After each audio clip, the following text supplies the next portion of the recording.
Hi, this is Joe Tate, and you're listening to the Sports Fix. Business owners and professionals, do you want to take your business, your product, your team, your event to the next level? You want to advertise right here with the Sports Fix. Our listeners are among the most loyal listeners, terrestrial or internet. The Sports Fix universe is not only the radio show, but tens of thousands of fans on Facebook and Twitter. Email me, Jerry Myers, thesportsfix@AOL.com. That's thesportsfix@AOL.com. And let me help you swing for the fences and hit it out of the park right here on the Sports Fix. Portions of the Sports Fix brought to you by Fantasy Jocks. Looking to upgrade your league trophy? Check out fantasyjocks.com for championship belts, rings, trophies, and more. Live in Ohio, it's time to get your fix. The Sports Fix.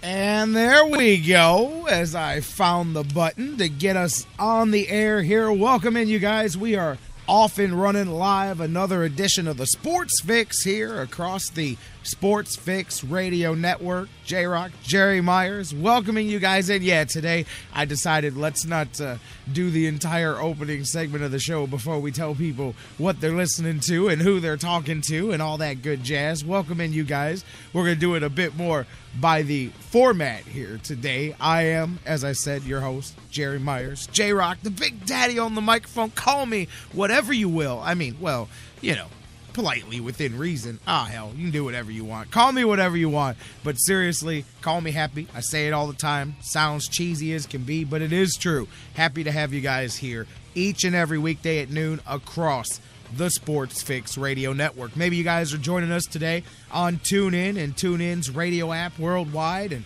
perhaps you're listening on Spreaker and Mixlr live on their feeds, digital, mobile, however you're doing it. Welcome in. Maybe you're here for the first time. Maybe you're enjoying the show directly off our home base, thesportsfix.net, our one-stop shop. I call it the mothership, if you will, of all the things you need to know about Cleveland sports. The Sports Fix, it's got a headline ticker, all of our archives, all of that stuff right there. So bookmark it if you haven't.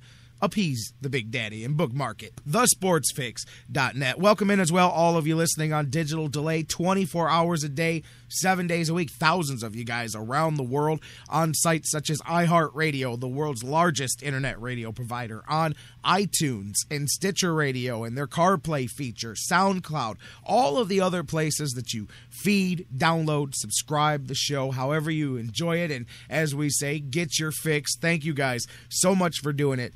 And, of course, I say it all the time, so much that it does sound cliche, but this is your show. Take advantage of that. Hit me up across any medium you wish. You want to use the phone? I've already got calls in the queue. 216-539-7535 is the number to call. 216-539-7535. Can't get to the phone. Sitting at work. Stuck at the house. Can't get to the phone. Maybe the snow has snowed you in. And I don't know. I can't say block the... Yeah, this is a different day. You can't say block the antenna because nowadays it doesn't exactly work like that. But I don't know. Maybe some magical gremlin has stopped you from being able to use the phone. Use your social media. Interact with the show real time 24/7. Facebook.com/thesportsfix. Tweet with us at thesportsfixcle. Again, Facebook.com/thesportsfix.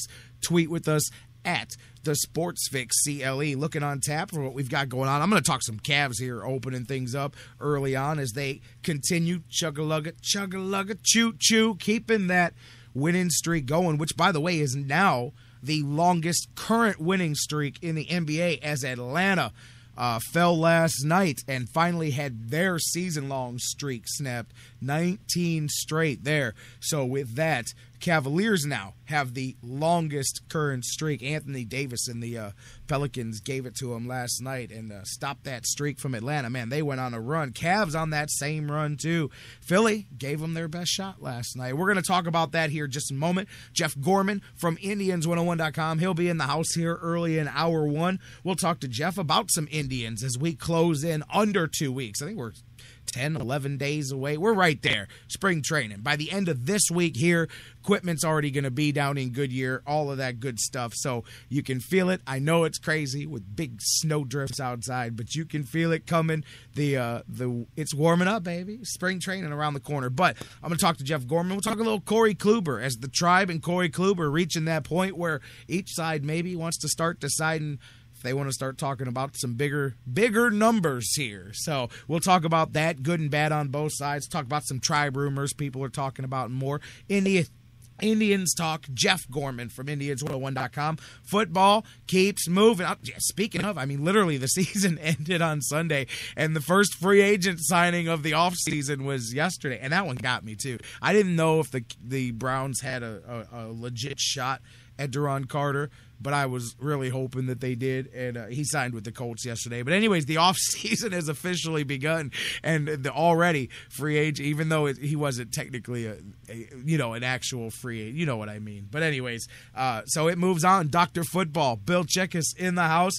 He's going to be here. We'll get his thoughts on the Super Bowl. He was texting me a bit this morning. He's in line with a lot of you guys there. And it was fun, too, because he's not a Patriots fan at all, and I don't think he necessarily enjoys that I am. And look, man, I don't know, man. I don't know why some people, and I don't mean this about Bill, but some people are uncomfortable with having different opinions with people. And Bill's not one of those, but I've had this in the last few days with some people. And I don't get that. Like, if we're friends, I'm sorry to go off on a little spiel here, but if we're friends, right? Like, first off, stupid little trivial things like sports isn't going to affect our friendship anyway. But not only that, I don't know. Some people, I think, just feel, and maybe it's because they feel more comfortable. And, of course, there is a comfort level in being around like-minded people. I don't necessarily like to fight in every sports conversation that I have with people either. It starts to give you a headache, and you do like that. But at the same time, I never like to surround myself with all people who think exactly like I do. Now, like I said, I don't mind having a group of like-minded people. You can gang up a little bit and throw some stuff out together. But seriously, that's where you run the risk. And I think teams, franchises, people, but businesses, they run the risk of getting caught in that yes man cycle where you've got nothing but people around you. You keep your circle only people that agree with you or have the same opinion as you, and you run the risk of getting stuck in a bubble. And I don't ever want to be that guy. So I always just in conversations, I always enjoy having all sides of the spectrum, whether I agree with them or not, because it keeps me cognizant of what everybody else is thinking, and it makes sure that I don't stay stuck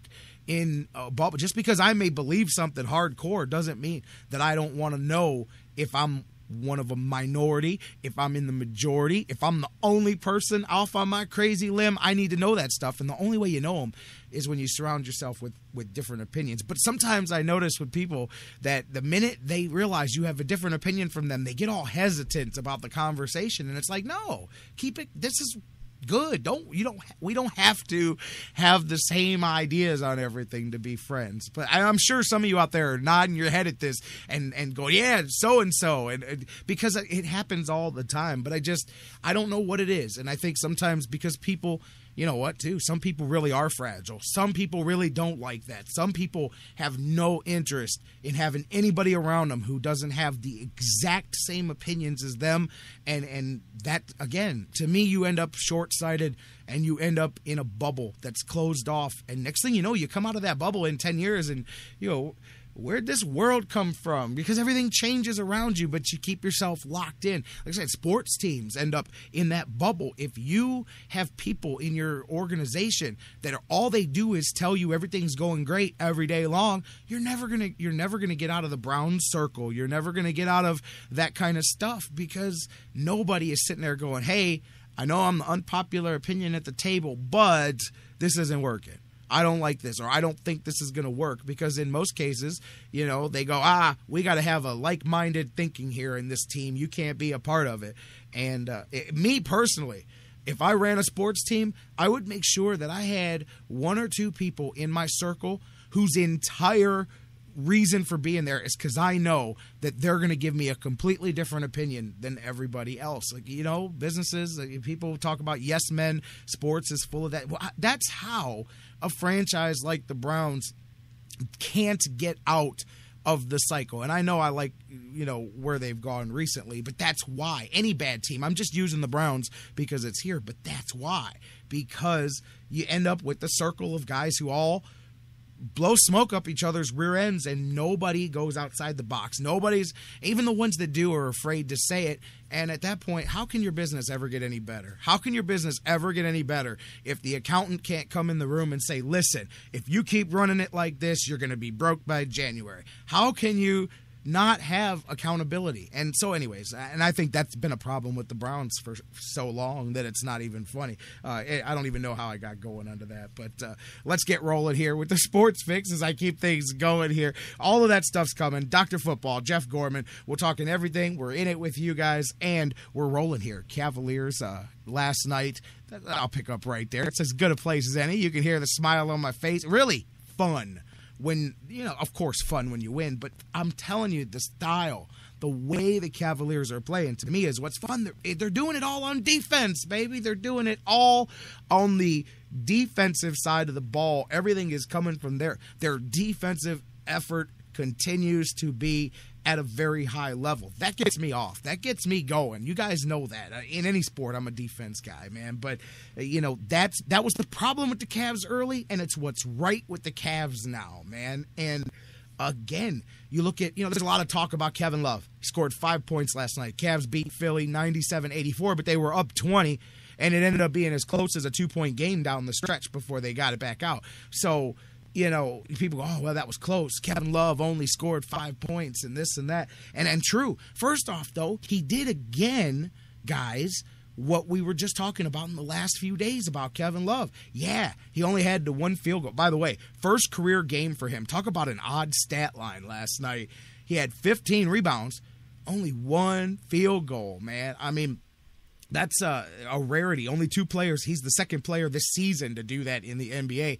And, it's his third game this season where he's had that, one or fewer. He only had one game in 3 years like that. But that's the adjustment. But go to the 15 boards, you guys. If it goes back to what we've been talking about the last few days. When you're still contributing like that, that works. That works for what the Cavs need and where they're trying to go. People want to jump the shark and jump the gun, so to say, and start getting the money into it. That does not matter right now. That's a conversation for free agent time. Yeah, I will argue that the stat line that he puts up when he's not clicking offensively, you have to put a value on that. But I don't care about that right now. That's people combine the arguments and then they want to throw Wiggins in there. 3 different arguments in there. But man, if the cat's still getting himself together, and by the way, most nights he's still putting doubles on the board, and he's giving you 15 boards, and he's coming up with a little defense, and he's hustling, and he's out there, and he's giving you a big body, and he's doing the things you need while he's out of sync and while he's not getting it going. You cannot get all woe is me, the sky is falling. You can't do it yet because it's not that kind of thing, man, because you're still getting contributions, just not the ones that certain people think that they should be getting from him. Speaking of contributions, everybody wants to cut Deli.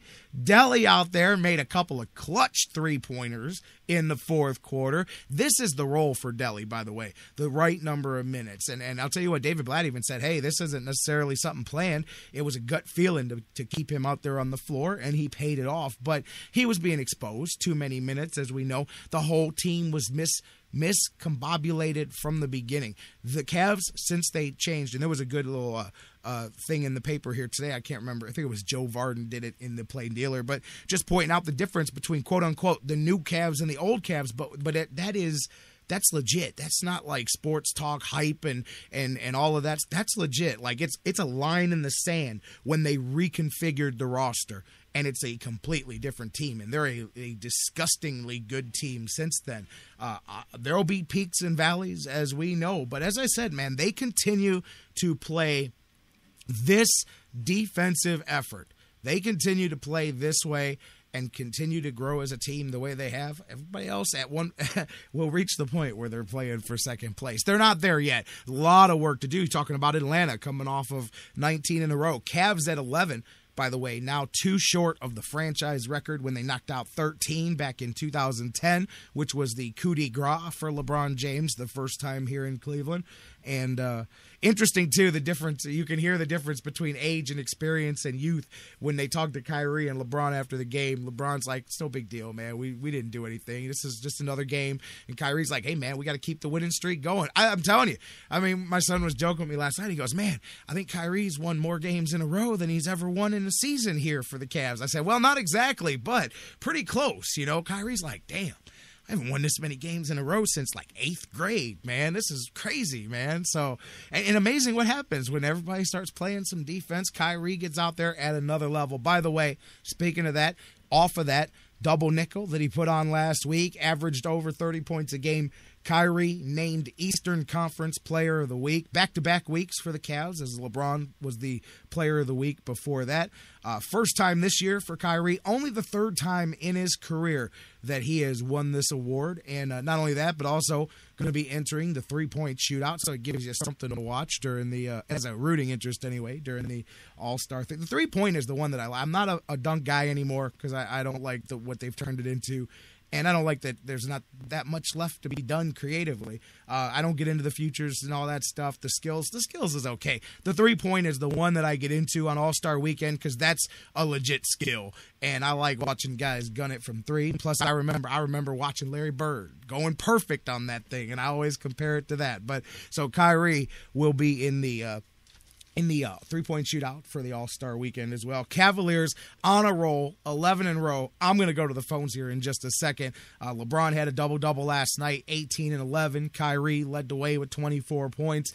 And there goes. Cavs now 30 and 20 on the season, 7 in a row at home, 11 in a row overall. They dropped Philly to 10 and 39. That Philly, to be honest, that feels like what we've watched with the Cavaliers. When you watch them, a team that's got some stuff, they can make runs, but they don't have enough to really keep going with the upper teams at all. And we remember, it's easy to laugh now and feel good about 11 in a row, but we were Philly for the last few years. That is a miserable way to spend 6 months of winter watching basketball, man. I mean, think about it. Brown season ended. We got some time before the Indians. At least we don't have that pit of misery that we have sat in for the last few years in that in-between time. Kind of a little different element here. Cavs now get a rest. They played 5 games in the last 7 days, and now they get an opportunity to catch their breath. Not much, but they get 2 days off before the Clippers come to the queue. We'll talk with Eddie Jansen from More Than a Fan Cleveland later on this week. We've got Jeff Gorman coming on in just a little bit, but I've got time for you, and I'm going to go to the phones. Caller, you're first up on the Sports Fix today, 216-539-7535, 216-539-7535. Caller, what's on your mind? Who you at? Where you from? Hello? Yo. Hey, Jerry, how you doing? I'm all right. Who's this and where you from? This is Kevin from Harrisburg.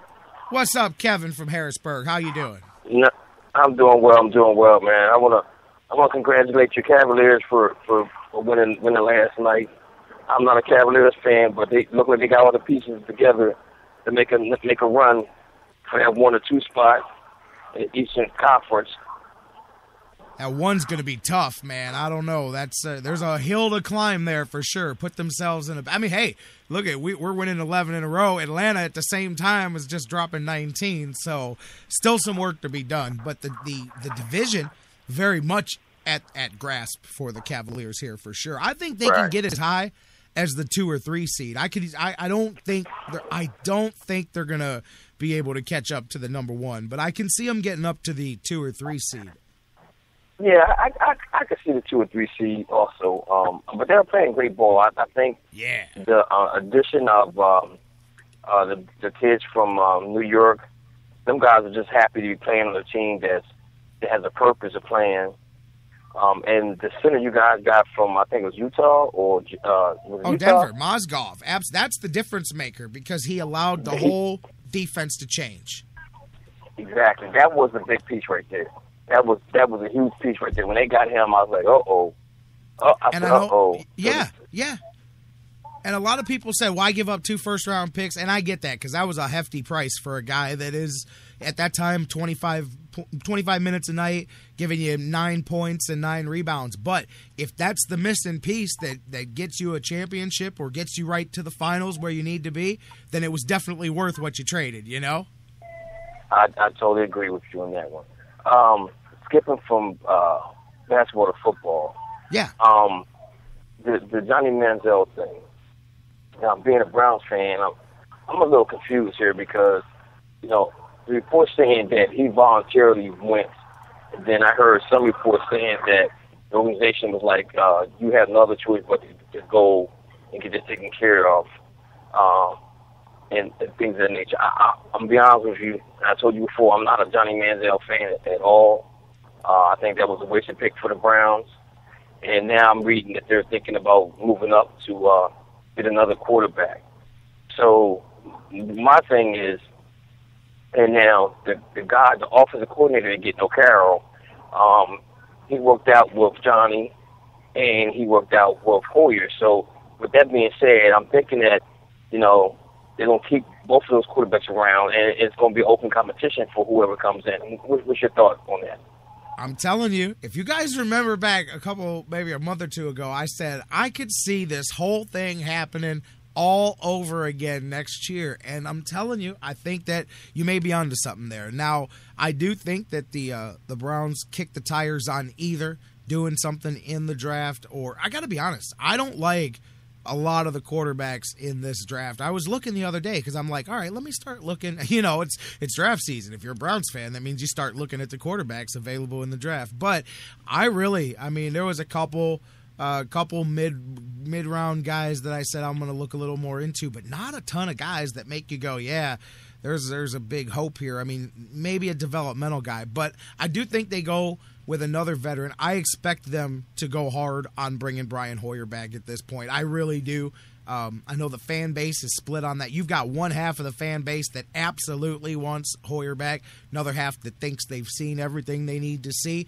I think arguments can be made on both sides because I really am interested in seeing how. I wish you can't go back in a time machine to know how last season would have played out had the Browns not mismanaged the whole Johnny Manziel circus from the beginning. So I think now, with Johnny, whether he chose to go to rehab or whether somebody put him in there, it doesn't matter. But whatever I'm saying is, I think with him having a reset on his career and literally now being knocked down 20 pegs to where if Johnny is even in the conversation come training camp, he would not be coming in Johnny football waiting for the chance to start. He would be coming in just glad to get a shot and hopefully he can win a job here on the team. So changes the dynamic, and I could see Shaw, Manziel, Hoyer, and perhaps a veteran who's willing to come in and try to win a job. Maybe not. Maybe just those three. But either way, I expect a group of 3 or 4, and I think those are it. If it's not Hoyer, then it's going to be somebody on, Sanchez, one of these guys on the free agent market. And people tell me they'd rather, I don't know about you, people say they'd rather have Sanchez or bring in a Nick Foles, and I go, man, I'm not any more sold on them, and I'm not a Mark Sanchez guy at all, than the guy that we already had in here. And now you're just talking about lateral moves. And if we're just going to make lateral moves, then just keep the guy here that was doing halfway decent before everything went crazy last year. That's all I'm saying. Now, if there's an upgrade, take it. But I don't see an upgrade in the free agent market. What do you think? Who is out there that you would want the Browns to bring in at quarterback? At free agency, I don't see nobody other than maybe Sanchez, right, that might be willing to come in and compete because I think he probably feels like he should start for the Eagles. And the Eagles may say to him, well, no, we're going to go back with Nick Foles. But neither one of them run the offense that Chip Kelly likes anyway. He just has who he has to run his offense. Me, personally speaking, I think if Mac doesn't get hurt, we don't even have this conversation. That's how important he was to Brian Hoyer, in my opinion. I agree with you 100%. You're preaching to the choir, and that's why I wouldn't mind doing it again the right way and letting them go out there and finish. Plus, they're going to keep a lot of the same tenets of the offense. They want to be run-based, play-action heavy. That is a good skill set that Brian Hoyer excelled in until Mac got hurt. When the run game was going, he had the play action working well. I understand that you're going to tell me, if you don't like Hoyer, you're going to tell me, those of you listening, that everything's got to be perfect for him to succeed. But I will tell you that sentence describes 85% of the quarterbacks in the NFL. There's only an elite handful that can be above and beyond all the pieces around them. I mean, a handful. We're talking Aaron Rodgers. We're talking, Peyton Manning, Tom Brady. Other than that, everybody else is in that level where, as long as the team, has a decent offensive line and a good running game, then this guy can do a decent job at quarterback. And that is where Brian Hoyer falls. It's the average NFL quarterback. And the reason it's called average is because almost everybody has one. So that's the perfect offensive line and the perfect running game. And I say so does Andy Dalton, so does everybody else, Right. And, the only knock I got on Brian Hoyer is that I don't think he has that strong of an arm, because a lot of his play action passes, the wide receivers had to come back to him. And by them coming back to the pass, away from the pass, we get good field position, but we don't get 6 points out of it. You know what's funny you say that? That's the only thing I can say.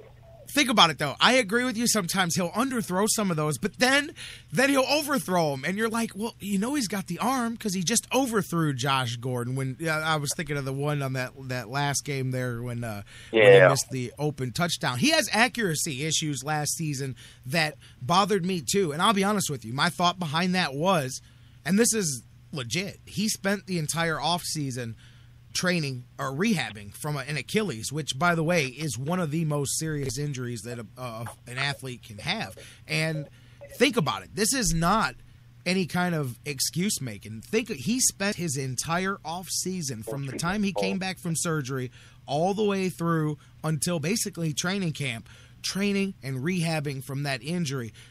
A lot of these guys, they work out for certain periods, they rest for certain periods, they get their body together. Brian Hoyer not only was dealing with that, but trying to prepare to be a starting quarterback at the same time. Just like rookies hit the wall, and you'll see a guy do great for 12 games, and then that final 4-game stretch, he hit the rookie wall. I honestly believe Brian Hoyer hit a wall last year, and I think that's exactly what you saw. And this offseason, he doesn't have to rehab the leg. All he has to do is play football and practice. And he knows, hey, I got to get my arms stronger. I got to get myself pumped up a little bit. I got to be ready so that in week 12 I'm still strong.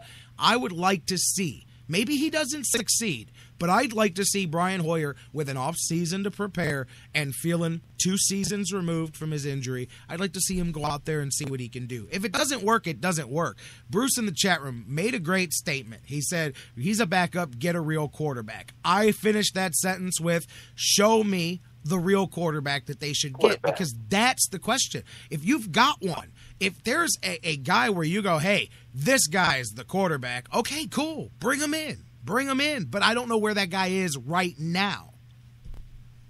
Yeah, exactly. I honestly don't believe that the starting quarterback for the Browns is in the building right now.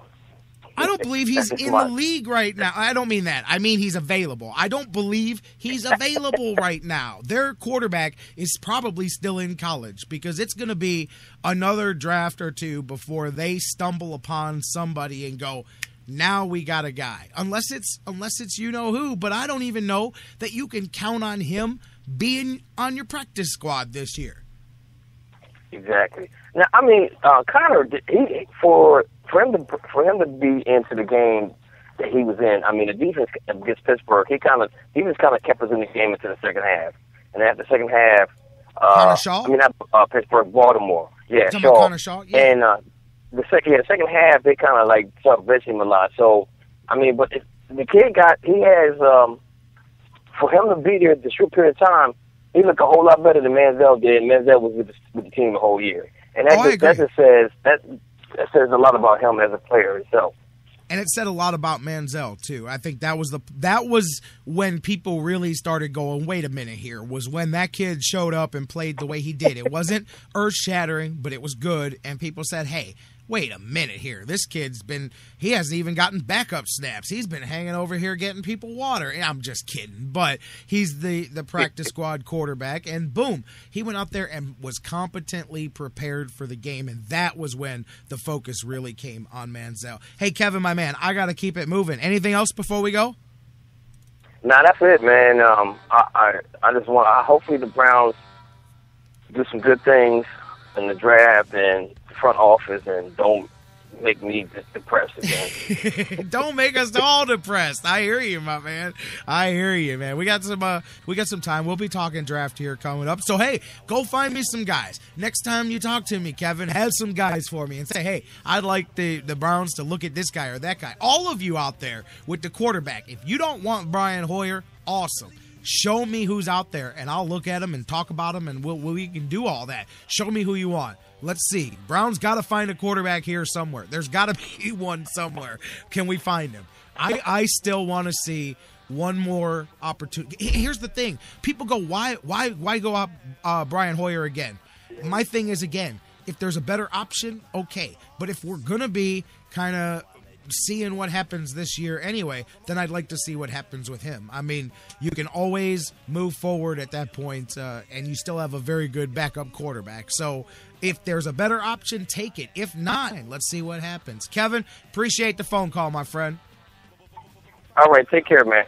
You got it. Awesome call. Kevin from Harrisburg. And plus, I love talking Browns with somebody up in Pennsylvania, up in enemy territory there. Good call, Kevin. Good stuff. We'll talk some more football here in a little bit with Dr. Football, but we're going to shift gears for the rest of hour one, and we're going to warm it up, hopefully, here.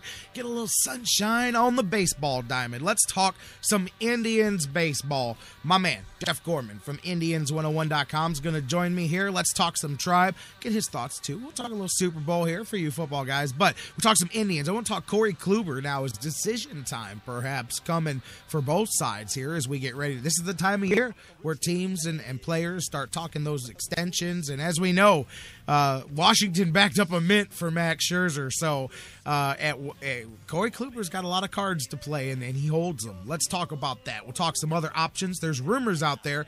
Mark Shapiro says not a lot to him, but rumors, the Tribe's looking for another bat before spring training. Jeff Gorman from Indians101.com joins me next to talk about that and more, plus hour two, Dr. Football, Bill Chachkes will be in the house. We'll talk NFL, Browns, all of that good stuff with Dr. Football as well. But coming up next, we're talking Tribe with Jeff Gorman from Indians101.com. Don't go anywhere. Matter of fact, do me a favor.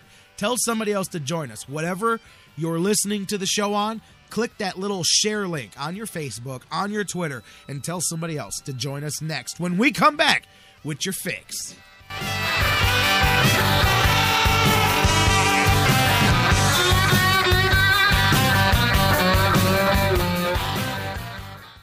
The Sports Fix, the show that asks the question, what you talking about, Lynch?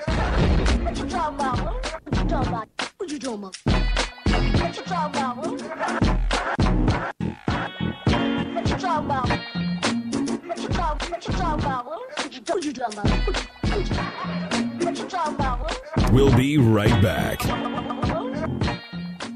Hey guys, before we go to the break, I want to talk to you a little bit again about our good friends at Harry Buffalo North Olmsted, the UFC, the Ultimate Fighting Championships, some of the hottest fights in the world today. Each and every one of their huge events, Harry Buffalo is one of the few places in Northeast Ohio you can go there and watch each and every UFC fight at the Harry Buffalo. And let me tell you, I've been there. The people are out the door. They are to the rafters. It is one of the craziest environments for some UFC fights. Wing Mondays, they've got great deals on wings and drinks, and every day of the week there's a different special, a different deal. And don't forget the Bison Burger, the unbelievable. It is the combination of a fantastic burger and eating healthy combined into one unbelievable sandwich. You have got to get a Bison Burger while you're there. So whatever you're looking for, whatever day of the week, Monday through Friday, Saturday, Sundays, there's something for you at the Harry Buffalo North Olmsted, just outside Great Northern Mall. Check them out today. Harry Buffalo, join the herd.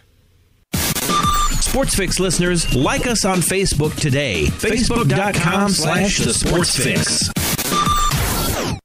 I'm Little Teapot, short and stout. Here is my handle and here is my spout. No, Dad, like this. When I get all steamed up, then I shout, tip me over and pour me out. This is WWE superstar Roman Reigns. The smallest moments can have the biggest impact on a child's life. Take time to be a dad today. Visit fatherhood.gov, brought to you by the U.S. Department of Health and Human Services and the Ad Council.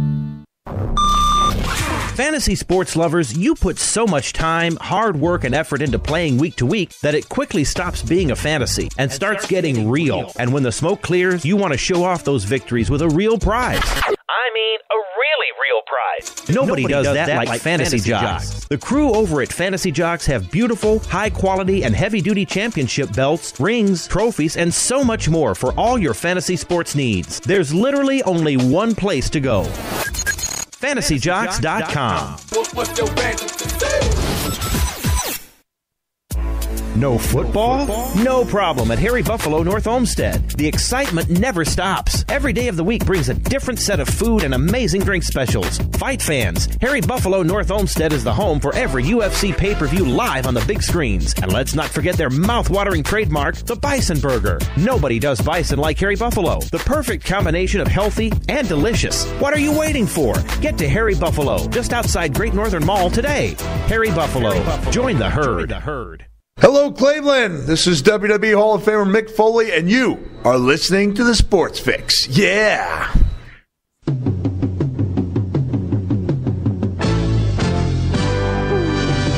Indian fever is catching fire with everyone. Indian fever, you can be part of the fun. Welcome back to the Sports Fix Live. Look, I don't know if February 2nd, 3rd here, if it's exactly on fire, but we can warm it up and we can have some fun with that Indians fever, that's for sure. It is definitely warming up here, and we're going to warm up a little bit of that hot stove talk as we're within the not the 2-minute warning, but the 2-week warning here for the Tribe and all of Major League Baseball as spring training is on the horizon as we speak. Equipment people are putting gloves and bats and balls and jock straps and protective cups and all of those things into the truck and getting it ready for truck day, baby. And we're going to pick up there. We'll talk some Indians here. And Corey Kluber is on a lot of people's minds here. And we'll talk a little bit about that, a little bit about a lot here, and a lot about a little with my man Jeff Gorman from Indians101.com. You guys, welcome back. Sports Fix. Keep it rolling. I'm J-Rocc. Who are you? Let me know on Facebook and Twitter. Facebook.com/The Sports Fix. Tweet with me at The Sports Fix CLE. I expect a whole bunch of sarcastic people getting a hold of me and just telling me who they are now. Anyways, Facebook.com/The Sports Fix.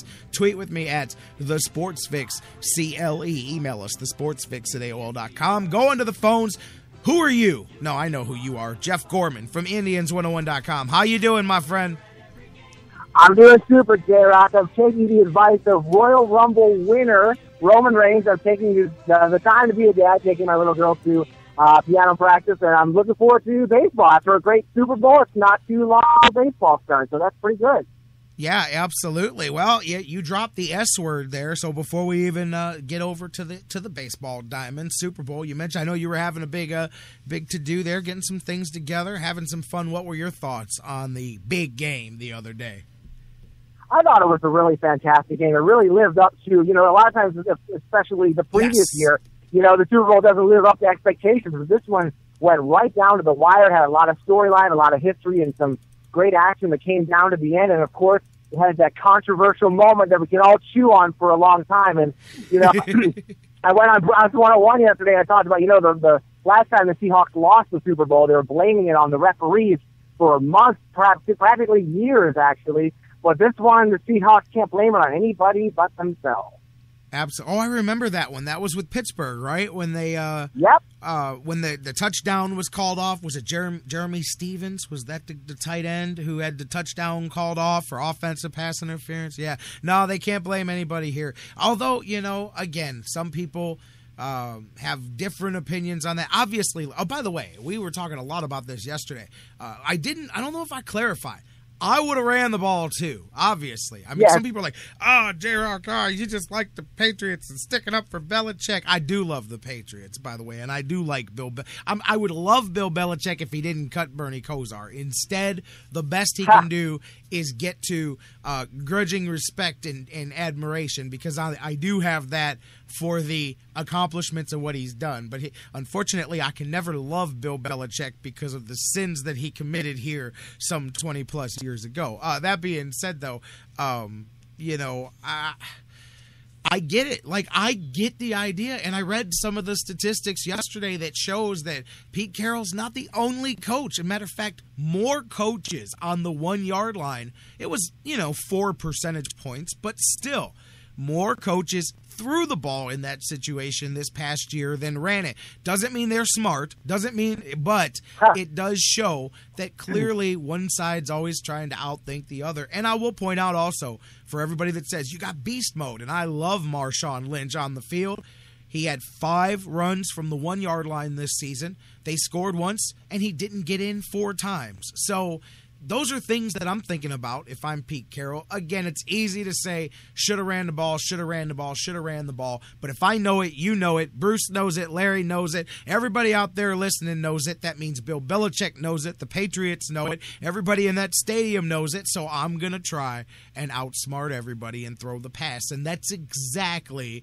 what happened. And it was the biggest mistake you can make, because now Pete Carroll goes, damn, I should have just ran the ball. So, but so many people chalk it up like it was, I can totally understand spur of the moment going, man, nobody's going to see this coming. That's your job as a coach, is to do what nobody expects you to do. Am I wrong, Jeff? What do you think? Well, I think you're a little bit wrong, but sometimes I think coaches, they outthink themselves, and they spend their whole lives and their time and hours away from their families until 2 a.m, just thinking and scheming and coaching up a storm. And sometimes football is kind of a simple game. And, we talk about a moment that you're going to replay for the rest of your life when you're an old man and your teeth are falling out. You got to say, you know what, I'm going to give the ball to my strength, and if they're going to beat me, it's because they stopped my strength. And of course, even if it fails, you've got, you've got a couple more cracks. You got to hurry up, and you can a couple more times to try to throw the ball in there. But you got to at least give your strength, your beast mode, a try to win that thing. And then you tip your hat to them if they beat you. I hear you, man. I mean, if Browns fans have lamented over Red Right 88 for this long, I could only imagine, if that was a playoff game, I could only imagine the same scenario played out in a Super Bowl. Because I said it yesterday. I said I used to think that the way the Titans lost against the Rams about 10 years ago, 8 years ago, I said that, or 12 years ago, whatever it was, I said that was how the Browns would lose. That used to be how I thought the Browns would lose the Super Bowl. Stretched out 1 yard short of the goal line, and the player just laying there as the celebration goes on around him. I can't lie.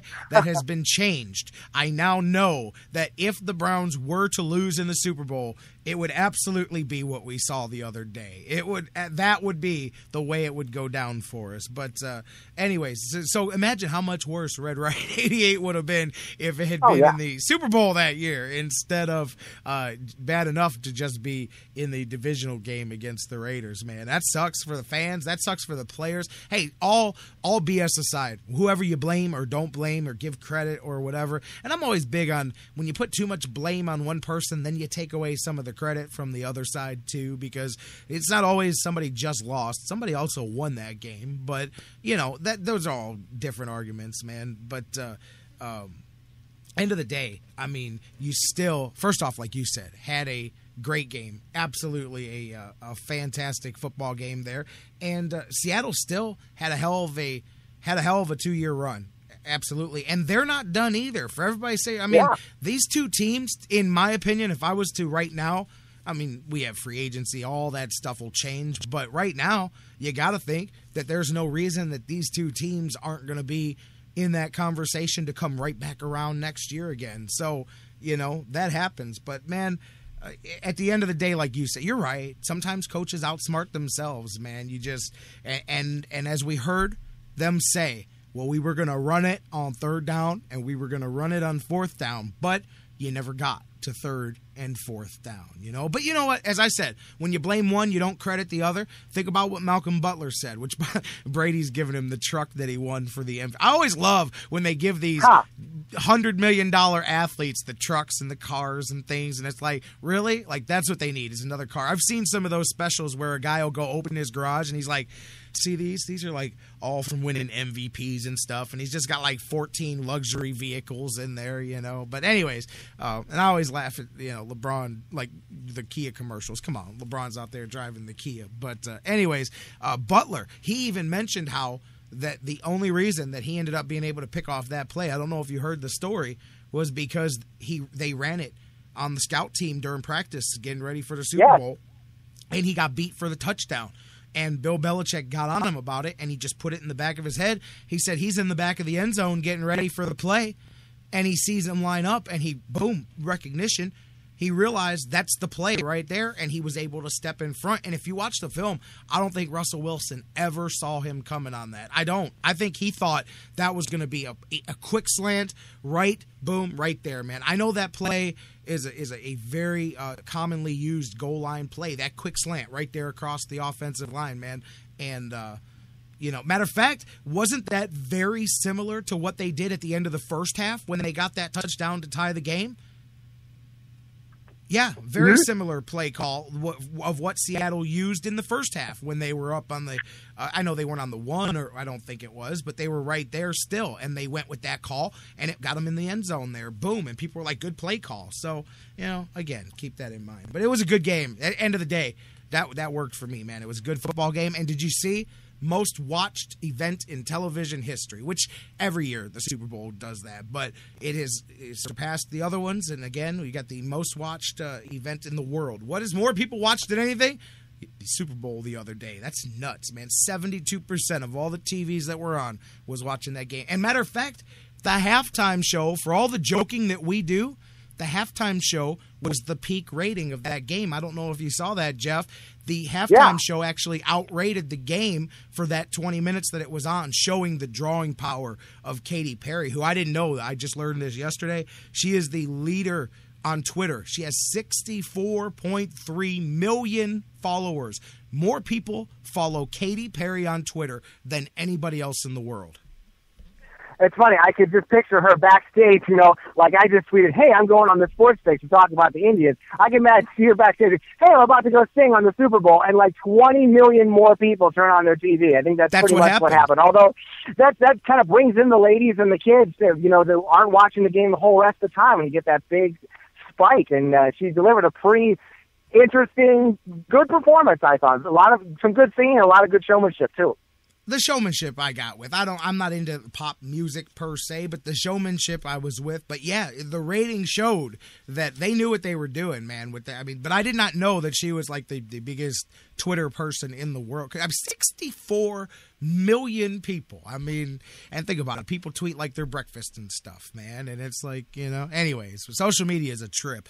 But I thought that was funny because football, it's like us. We're in wrestling. And then you got like the hardcore smart wrestling fans that only like a certain style of very technical wrestling. And then you got everybody else who likes the menagerie that the WWE throws out there every week. But you get that little minority ticked off. Same thing with football. You got the hardcore football fans that are like, I don't care about the pregame show, the halftime show. Who cares about Katy Perry? But you look at the rating and you go, actually, more people cared about Katy Perry than the game itself, not by much. But point being is that definitely showed that people, there's a wide spectrum. And I think people narrow their view sometimes. But anyways, great Super Bowl, all of that. You and I can talk more about that on Friday. Let's talk some baseball, baby, as the Indians getting ready, packing the truck. Of course, Jeff Gorman joining me here, writes for Indians101.com, and talk to me a bit. Yeah, let's start with Corey Kluber. I'll throw that out there first because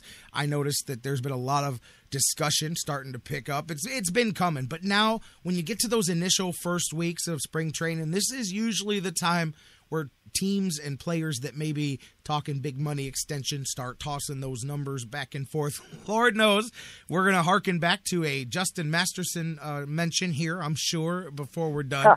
But they were doing that this time last year. However, there's a big difference between a guy coming off of a 500 season and a guy coming off of one of the best pitching seasons in Indians history and just a fantastic performance. That being said, flip side, pros and cons, it is a one-time performance, and this is a huge step into the ether and the Neverland for either team or either side, because you don't know what you're going to get on either side. Corey Kluber just saw what Max Scherzer got, just saw the kind of money that can be out there. Same thing being said, though, he's 32. I don't know that Corey Kluber has the luxury of waiting until he's 36 when he's a free agent to try to cash in, because a lot can happen in those 4 years. So from his side, maybe that encourages him to perhaps want to do something now. Flip side for the Indians, do they take that crazy risk now? As we know, long-term deals have not been a good thing necessarily for the Indians, whether you want to talk Grady Sizemore, Travis Hafner, Westbrook. There's been a couple of guys that they've really bit the bullet on this, and we're dealing with the Swisher right now. I was trying nothing bad, just dealing with injuries, Nick. Nothing serious. Don't get mad at me here. But anyways, inside joke. But as you see, they've been snake bit on it. So you can see the Indians going, boy, we want to see another season. But here's the problem. I was just telling Bruce this in the chat room. I'm all for waiting another year. But I believe if the Indians and Corey Kluber in the next 18 months cannot come to terms on a long-term contract, it's not going to happen, because another season, even close to what he did last year, and he's going to exponentially grow in value next season. By the time we get 2 seasons removed, I believe he will be out of the Indians' price range, whether it's for arbitration or for a long-term extension. So I think this and next spring training, maybe you lay the groundwork this year, maybe you finish something off, but both sides have a lot to risk and a lot to gain depending on how this goes. Setting the table for you now. Take it from there. What are you thinking about Corey Kluber, if you're the Indians, if you're Kluber, on all of this? Well, there's really so much, like you said, so much that's unknown on both sides, because you really don't know what's going to happen over the next 3 years. And the way things are set up, you talked about Corey Kluber being 32 years old, it's all about the fact that the Indians have control. They have control over him for 4 more years, and that's really a long time. Like you said, if he waits all that time and gets to the open market at 36, it's probably not going to be there. So this is really the chance for him to, make some good money now, as opposed to making just $500,000 this year. Of course, we would all like that, but obviously a Cy Young season is worth much more than $500,000 for this upcoming season. And it really comes down to a show of good faith and a show of really starting to establish, or I should hopefully say continuing to establish the culture of a winning team, because everybody's going to be watching this and they're going to say, the Indians took care of their own guy, and it really behooves them to take care of their own guy. In the open market, the Indians cannot afford a Cy Young Award winning pitcher. Like, if we were to go on the Cy Young Award last year, there's no way we could spend a lot more money than us, and it would just not happen. So really the only way we're going to get a Cy Young Award-winning pitcher is for one of our guys to do it, and then we have to lock him up. So this is really like found money to have one of your nice, young, cheap pitchers give you a Cy Young Award season, almost help you get to the playoffs, get very close to another winning season, and you have to just assume, and of course you don't know for sure, but you have to think that even if Kluber doesn't come back with another Cy Young season, even if he's not as dominant, you got to think that if he's going to fall off, it's not going to be by that much. You think he's going to have a winning season, he's going to be a strong ace, and that's something that you can pay for, and that's somebody that you can get. Because these other Cy Young winners, they're going to come and they're going to go, and you're not going to have a chance. And this is really the Indians' chance to do so. And if you lock him up for these 4 years, or maybe 5, then, you've established goodwill with him. You're not trying to miser him out of the 2015 season by really paying him much less than he's worth. So, and other people on the team will look at that and say, look, the Indians are taking care of their guy. And, for other teams looking at the Indians, they're saying, you know what, Kluber is going to be there for 4 or 5 years. That's the team that I might want to join.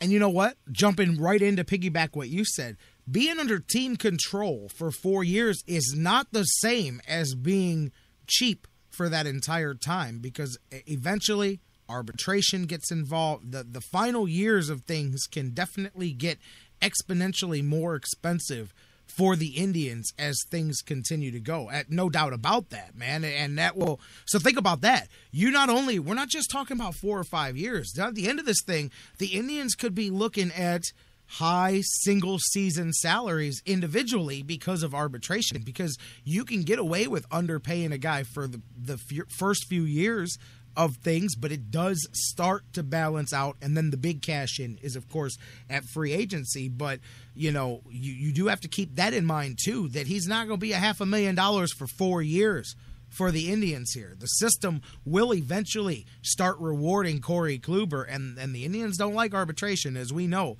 And arbitration, assuming he continues to play well, arbitration will only benefit Corey Kluber and not the Indians down the road too. But something else you mentioned is really this is a catch-22 for the Indians, because you do have the luxury of another $500,000 season here from a Cy Young Award winner. You want to take advantage of that. Now, I think a lot of fans would feel better about the thought of taking advantage of that if the Indians were reappropriating that money to another place.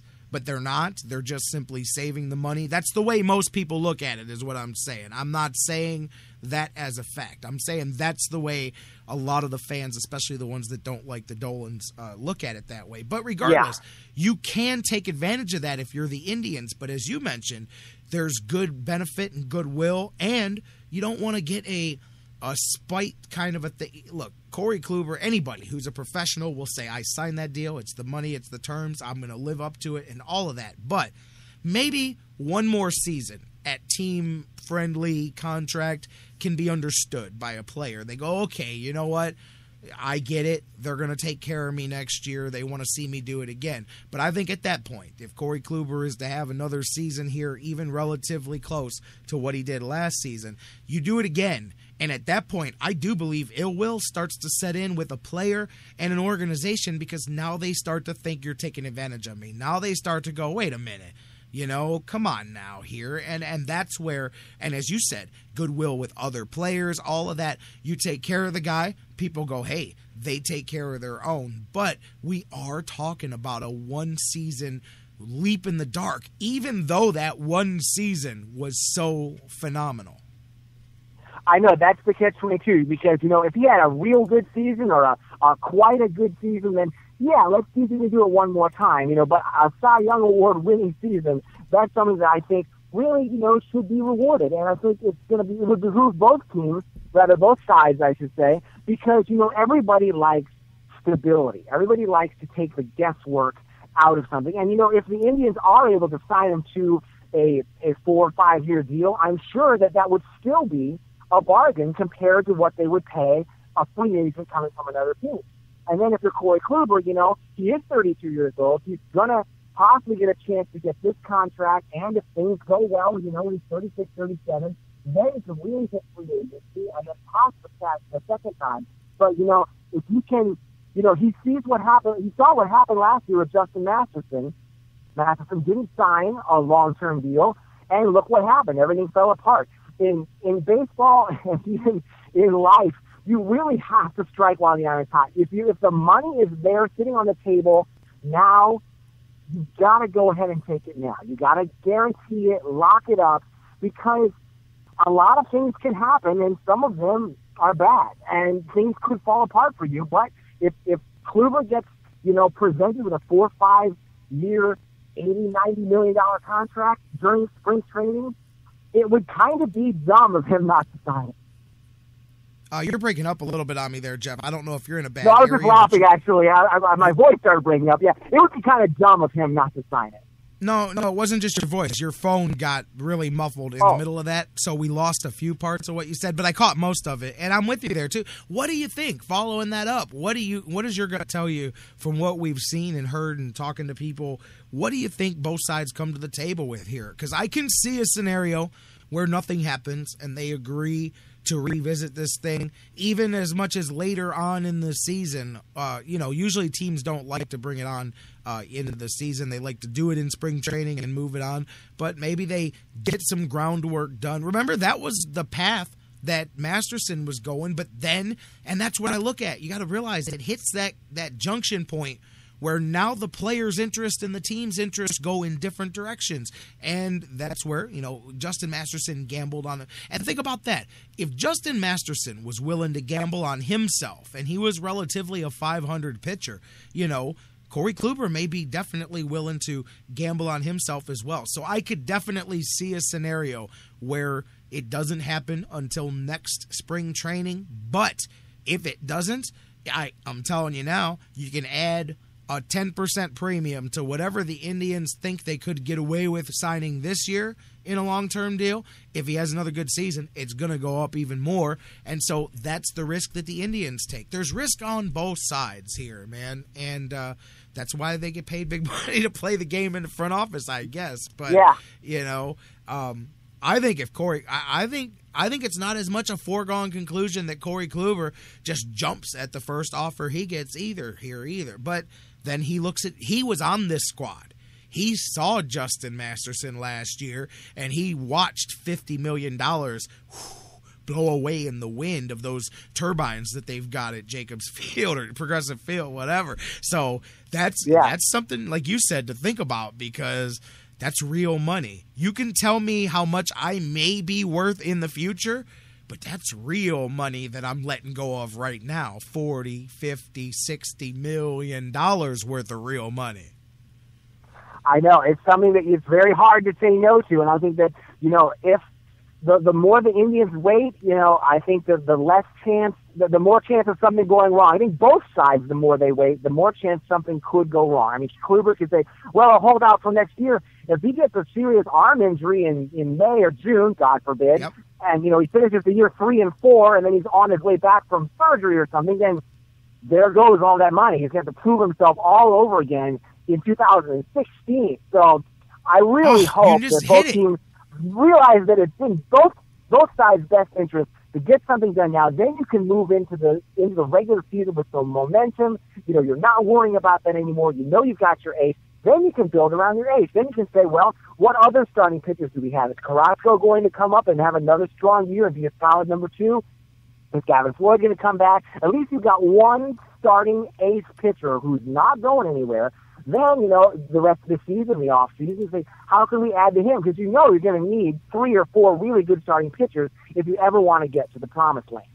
For sure. You hit it. He hasn't had Tommy John yet. Maybe that's what the Indians are waiting for there. He's not truly an Indians type of signing until he's had Tommy John. Hey, Richard Sherman is now up for the starting rotation here after he gets done. We were joking about that yesterday. But Indians have never seen a time. They literally just call Dr. Andrews. He's on speed dial. They just call him every week and go, say, Doc, who'd you work on this week? And they just put him in the futures file, and then they just start, following guys from there. Some random guy goes for Tommy John surgery. They go, hey, you ever throw a baseball? Let's see how fast you can throw it now. They stand outside the clinic, and they just start having guys. They got one of those speed pitch machines that they have at the carnival, and as guys walk out of Tommy John surgery, they just go, hey, do me a favor. I know you work at the grocery store, but just do me a favor. Throw this baseball for me. Anything above 90, they sign him up. They go, that's our next guy right there. I'm just having some fun with it. But Jeff Gorman, J-Rocc here. We're closing into hour 2. That's all right. We're talking some baseball, Indians baseball here. Jeff, of course, writes for Indians101.com. We were talking Corey Kluber. A couple of other things here. Mark Shapiro commented. I saw our buddies over at Wahoo's On First podcast to talk to Mark Shapiro and said a lot of the rumors, which we're going to talk about here in a minute, of the Indians looking for a right-handed bat in the next couple of days heading into spring training. Shapiro says a lot of that's the media just throwing some stuff out there to talk about. John Heyman from CBS Sports said just yesterday and this morning that it is not just talk, that the Indians are on the lookout for both a right-handed bat and another arm or two in the bullpen before they hit spring training. Let me tell you the 3 names that I heard attached to this story. Tell me what you think about any of these names, but looking at a right-handed bat, and of course this sounds like the type of options the Tribe would be looking for in February. Ryan Ludwig who played with the Indians in a lost life, Reed Johnson, and Andrew Jones, who's looking to come back to baseball. And I'm like, man, that doesn't give me a lot of good feelings about what the Indians are looking to add to this team. Where are you at, man? I mean, I get it. Ryan Rayburn is a scary risk to come in, with what he's done, and Murphy as well, who may be in a trade scenario. Mike Brandenberry has been speculating about Murphy being traded all offseason. But what do you think about those names? Does that give you a lot of – I mean, do you see a lot of boost by adding any of those names to your squad? I don't really think so. I don't think that any of those guys are going to give the Indians anything better than what they have with their number 4 and 5 outfielders, who at this point are David Murphy and Ryan Rayburn. I could see them maybe being brought in on a flyer and try to compete for a job, and maybe possibly, but I can't see either of them being better than the guys you've already got signed on your team as far as your outfielders that you have. Of course, you have Swisher who's trying to come back, so there might be possibly room for that, but I'd almost rather see someone like Jesus Aguilar step up and take that spot than take a flyer on somebody like this. It's not really some real premium names that they're throwing out there for this scenario of getting another bat. It's really almost like they're getting another body rather than a bat. Right. I'm sitting here. I get it. You want to go back and there's some – let me tell you, you want to talk about scratching your head and wondering who was juicing and who was doing what. I'm not throwing accusations out there, but go look at the power line for Ryan Ludwig's career, because from 2002 until 2006, he never hit more than 7 home runs in a season. In 2008, he hit 37 home runs. 37 home runs in 2008. Then it's all downhill from there. Then he hits 22, 17, 11, 6. Then he popped up for a couple of seasons with 13 and 11. Nothing in 2011, which was an injury-prone season for him the time he spent in Pittsburgh. Then in Cincinnati, he props back up, drops 26 home runs in 2012. The next 2 seasons, 2 home runs and 9 home runs. Now, last year was a relatively full season. He played 112 games, had 400 at-bats last season. Ludwig hits 244 with 9 home runs and 45 RBIs. So doesn't that sound... I'm not trying to – look, I don't know Ryan Ludwig. I'm not saying he's a juicer, but listen to that stat line. How does a guy peak up that much in one season and then it all goes back downhill?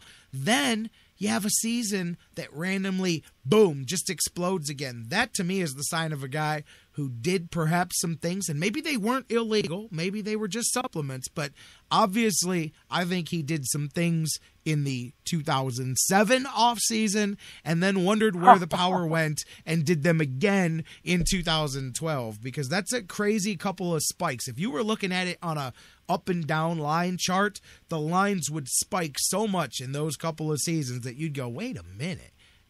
I mean, again, I'm just saying, but that's now they're, there was no reason for drug testing, but we'll do it to appease the media, I guess. But even looking at the stat line from last year, what good does that do you? That's not any better than what you got. That's, like you said, that's no better than what you've got. I don't even know why names like that would be kicked around. I mean, are we doing this just to light a fire under the guys that we already have? Like, is Ryan Rayburn going to go, ooh, they're talking about bringing in Ludwig, man. Andrew Jones might come out of retirement, man. I better pick up my game. I don't know. I'm just saying. To me, like you said, those names are just whatever. I think maybe the trade market would be better. Speaking of the trade market, last thing I wanted to talk to you about before we roll, we'll segue right into it off of that. Acquiring guys. I think instead of that group of has-beens and washouts and guys like that don't contribute, the trade market. I've been waiting all winter, Mike Brandenberry and I, for them to do something.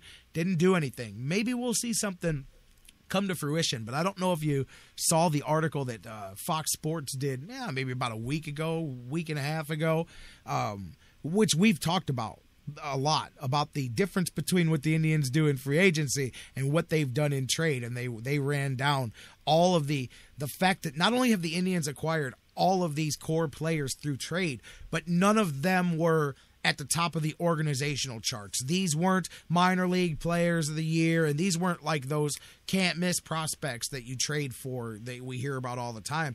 These were guys getting dug out from perhaps unearthed in the top 10, top 20, maybe even lower in some groups. But you look at, it's got the list of them that we can enjoy these. Carlos Santana for Casey Blake and some cash, Michael Brantley, the player to be named later, just a throw-in in the CC trade, The guys that they got, nothing. You get Laporta, you get Matt Jackson, Bryson's in the minor leagues, and the player to be named later is third in the MVP. Carrasco, you pick up him, Jason Donald, and everybody thought Jason Knapp was like the guy in that trade. Turned out he was damaged goods for Cliff Lee in that trade. So maybe Carrasco finally starts to pay out, but he wasn't a highly touted prospect. Obviously, we know how Corey Kluber got here in the trade, which ironically involved Ryan Ludwig, even though he wasn't on our end of it. He was part of the three-team deal there. We traded Jake Westbrook for Corey Kluber, traded Esmail Rogers for Jan Gomes, picked up Trevor Bauer as an additional part of a three-way trade there when we did the Chew trade, so and so on and so forth. But we've talked about how they are much better at hitting in the trade market. Perhaps there still a guy like Murphy floats out there, and Mike used to point to him all winter here and say that's an ideal trade candidate for the Indians. And I don't know, where are you at? But I think if anything else happens, I would much rather see them pursue a deal for somebody and bring in somebody halfway decent than some of these, nothing happening guys that we're talking about. Well, I agree. It's nice to know that the Indians are good at acquiring players in some ways. If you think you've got free agency, which we get priced out, you got the draft, which we haven't exactly hit a home run as far as consistently drafting and developing great players. Getting better at the draft for sure. Getting there. But trading. So nice to know that we've got a track record of finding diamonds in the rough on other teams, maybe people who are blocked by other prospects, people who just haven't really gotten the chance, and who are literally throw-ins, afterthoughts sometimes that can come to fruition. So the Indians have been so good at that I really give them the benefit of the doubt almost whenever they make a trade, because these guys know what they're doing when they're trading. They've got a real good track record. They've been hitting on about 80-90% of them lately.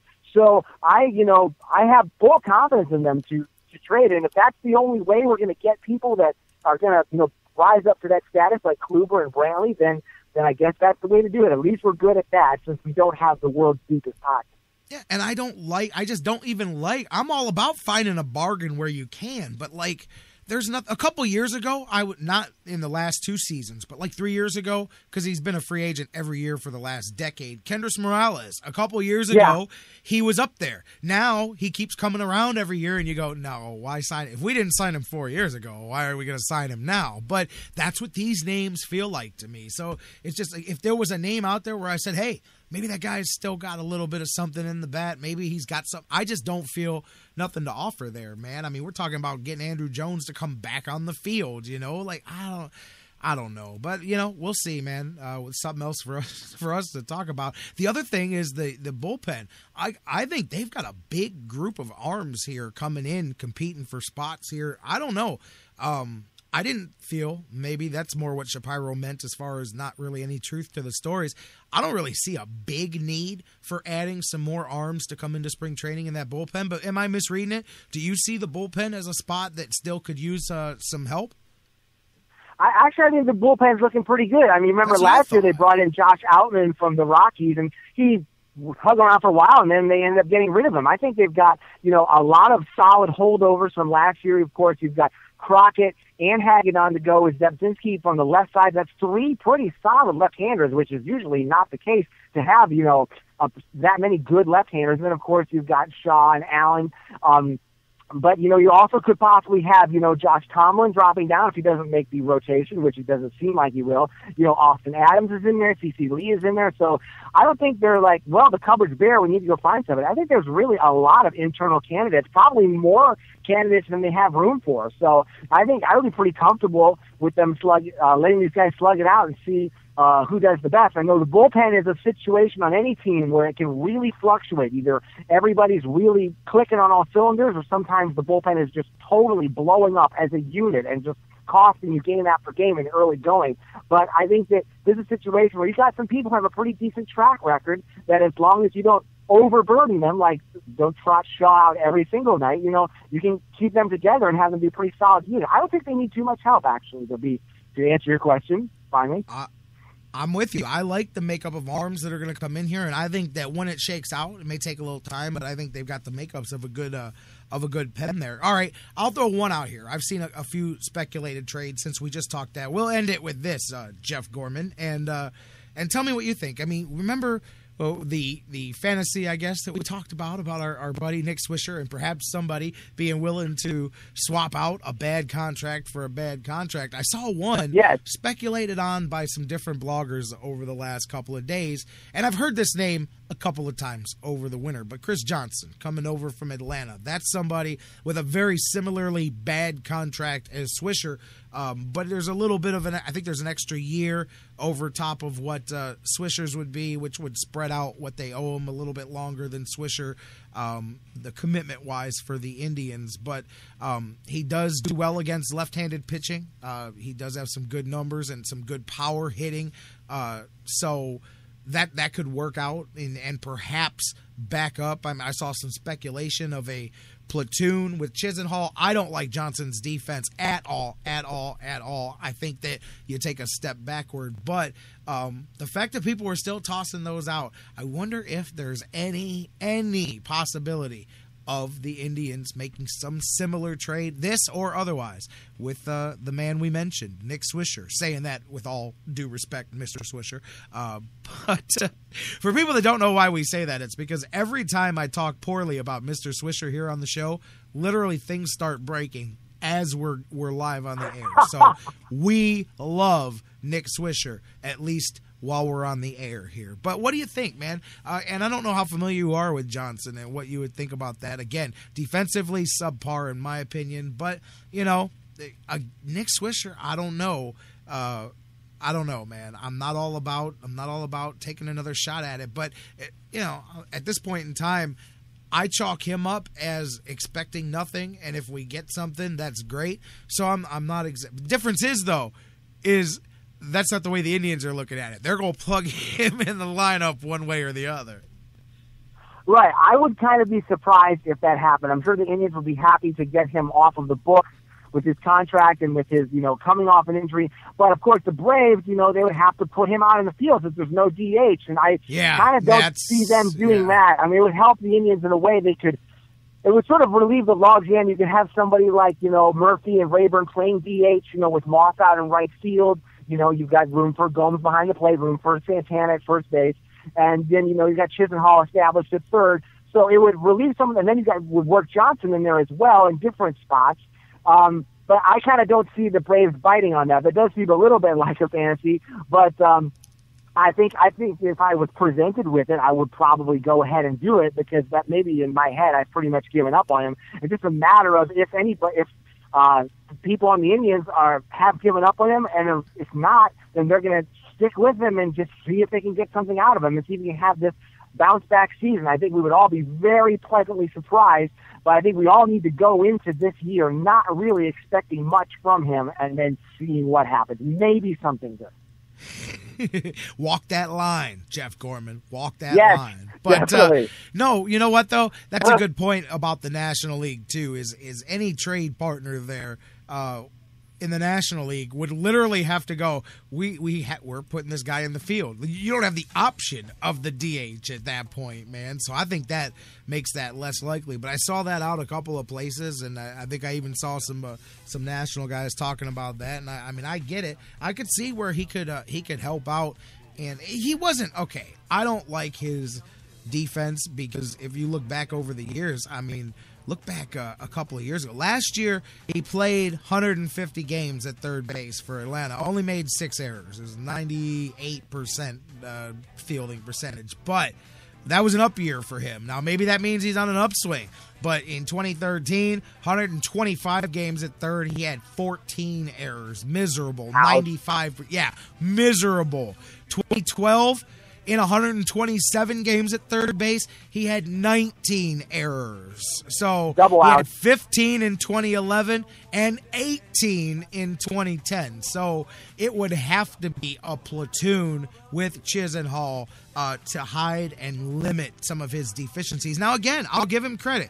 He bounced way back in 2014. Maybe that was a concerted effort to improve his defense, or maybe there's just one good year and then it's going to bounce right back to the reality of it. But he played the most number of games of his career at third base last year and finally had a decent fielding season. So maybe that makes you feel a little bit better on that side of it. That's stuff to talk about. We'll see. I still think it's a pipe dream that they're going to trade Nick Swisher, who is an incredible human being. And we will end it with that. You like that, don't you? You like that, don't you? Anytime I say anything, I got to counter it back on the other side. Jeff Gorman from Indians101.com, always writing good stuff. You guys check him out, Indians101.com. He also writes for Browns101.com, which means on Friday, you and I'll talk some football. We'll talk about the latest with the Browns and their quarterback search. The offseason started. I told you I was a little mad. Duron Carter, the fish that got away. I was really hoping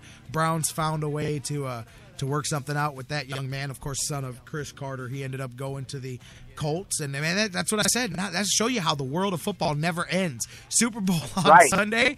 On Monday, here comes the first signing for 2015. We don't even have a salary cap yet. So, anyways, got a kick out of that. But Jeff Gorman, have a good week. Come on back here Friday. We'll talk some Super Bowl. We'll talk some football off season, doing the thing here on the Sports Fix. Sounds great, J-Rocc. Thank you very much. I can't wait. You got it. My man, Jeff Gorman. Check him out always, Indians101.com. We're going to take a break, get you some news. Come on back with the doctor in the house. Dr. Football, my friend, Bill Chachkes, going to join us, get his thoughts on the big game, on the final moments, whether he clearly, he has his opinions as well. We've talked already this morning. We'll talk about all of that, Brown stuff, all of that. We'll do some football with Dr. Football here. Still a lot more to get into. Floyd and Pac-Man doing the waltz. I'm telling you, I don't think Floyd wants that fight, man. I'm seeing some shenanigans going on. We'll talk about all of that and so much more coming up next after the news. Don't go anywhere. Dr. Football joins us next live here on The Fix. Get down on it. Get down on it. Come on and get down on it, baby, baby. Get down on it. Get on it. Get down on it. Sha-da-ba-da-ba-da-ba-da. What you gonna do? Do you want to get down? What you gonna do? Get your back up off the wall. Dance, come on. The Sports Fix, your choice for intelligent talk. I'm expecting a very important delivery at the house, so could you please call me if it arrives? I'll give you my cell number. 401-555-1125. 440. No, I was just repeating the 4. 1-4. 1-4. Intelligent talk. Okay, 1125. 1125. 155. I'm not giving you quantities of the numbers. I'm giving you the numbers. 1125. Those are the last 4 numbers. Oh, I see. 1125. Yes. All right. Now read the number back to me. Let me get my pen. The Sports Fix will be right back. I'm Tyler Zeller, and you're listening to The Sports Fix. Today on Save on Taxes, we ask 100 people what costs less than filing your taxes with IRS Free File.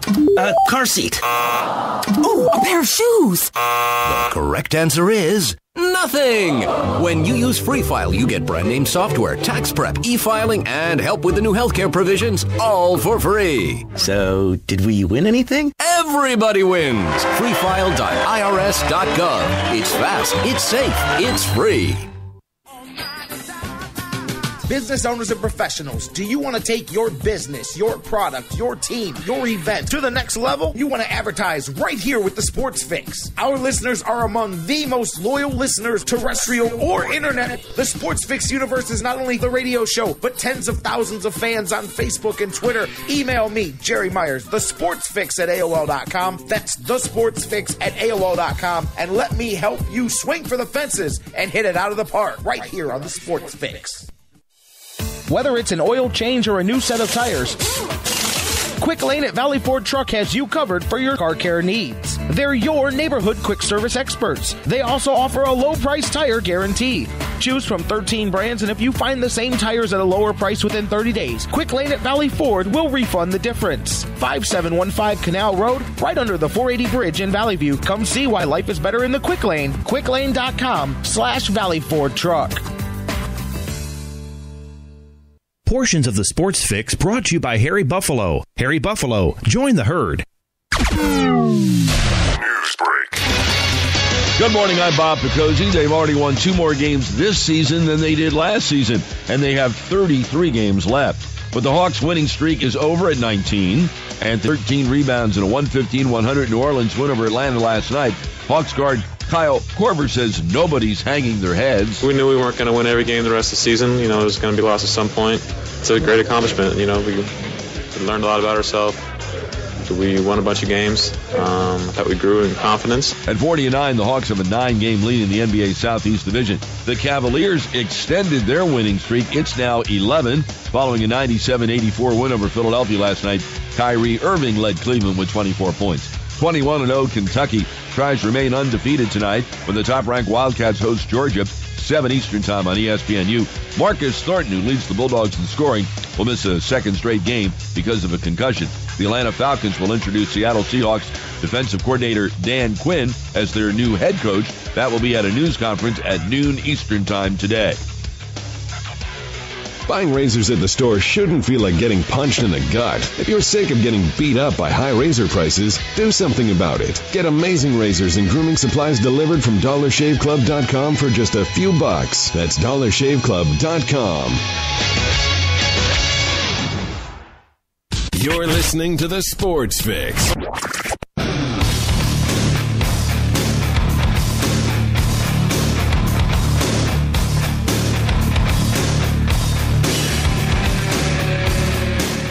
Welcome back to the Sports Fix live across the Sports Fix Radio Network. J-Rocc with you, rolling on here deep into Hour 2, deep at the Q here in Hour 2 as we keep it moving. Dr. Football Bill Chachkes getting ready to join us in just a moment. My man Jeff Gorman, thanks for joining us from Indians101.com. Always a good time when Jeff's here every Tuesday, as it is when the doctor's in the house. We'll go to the phone lines here in just a moment. We're talking some football, and we're talking with you, baby. Pick up the phone.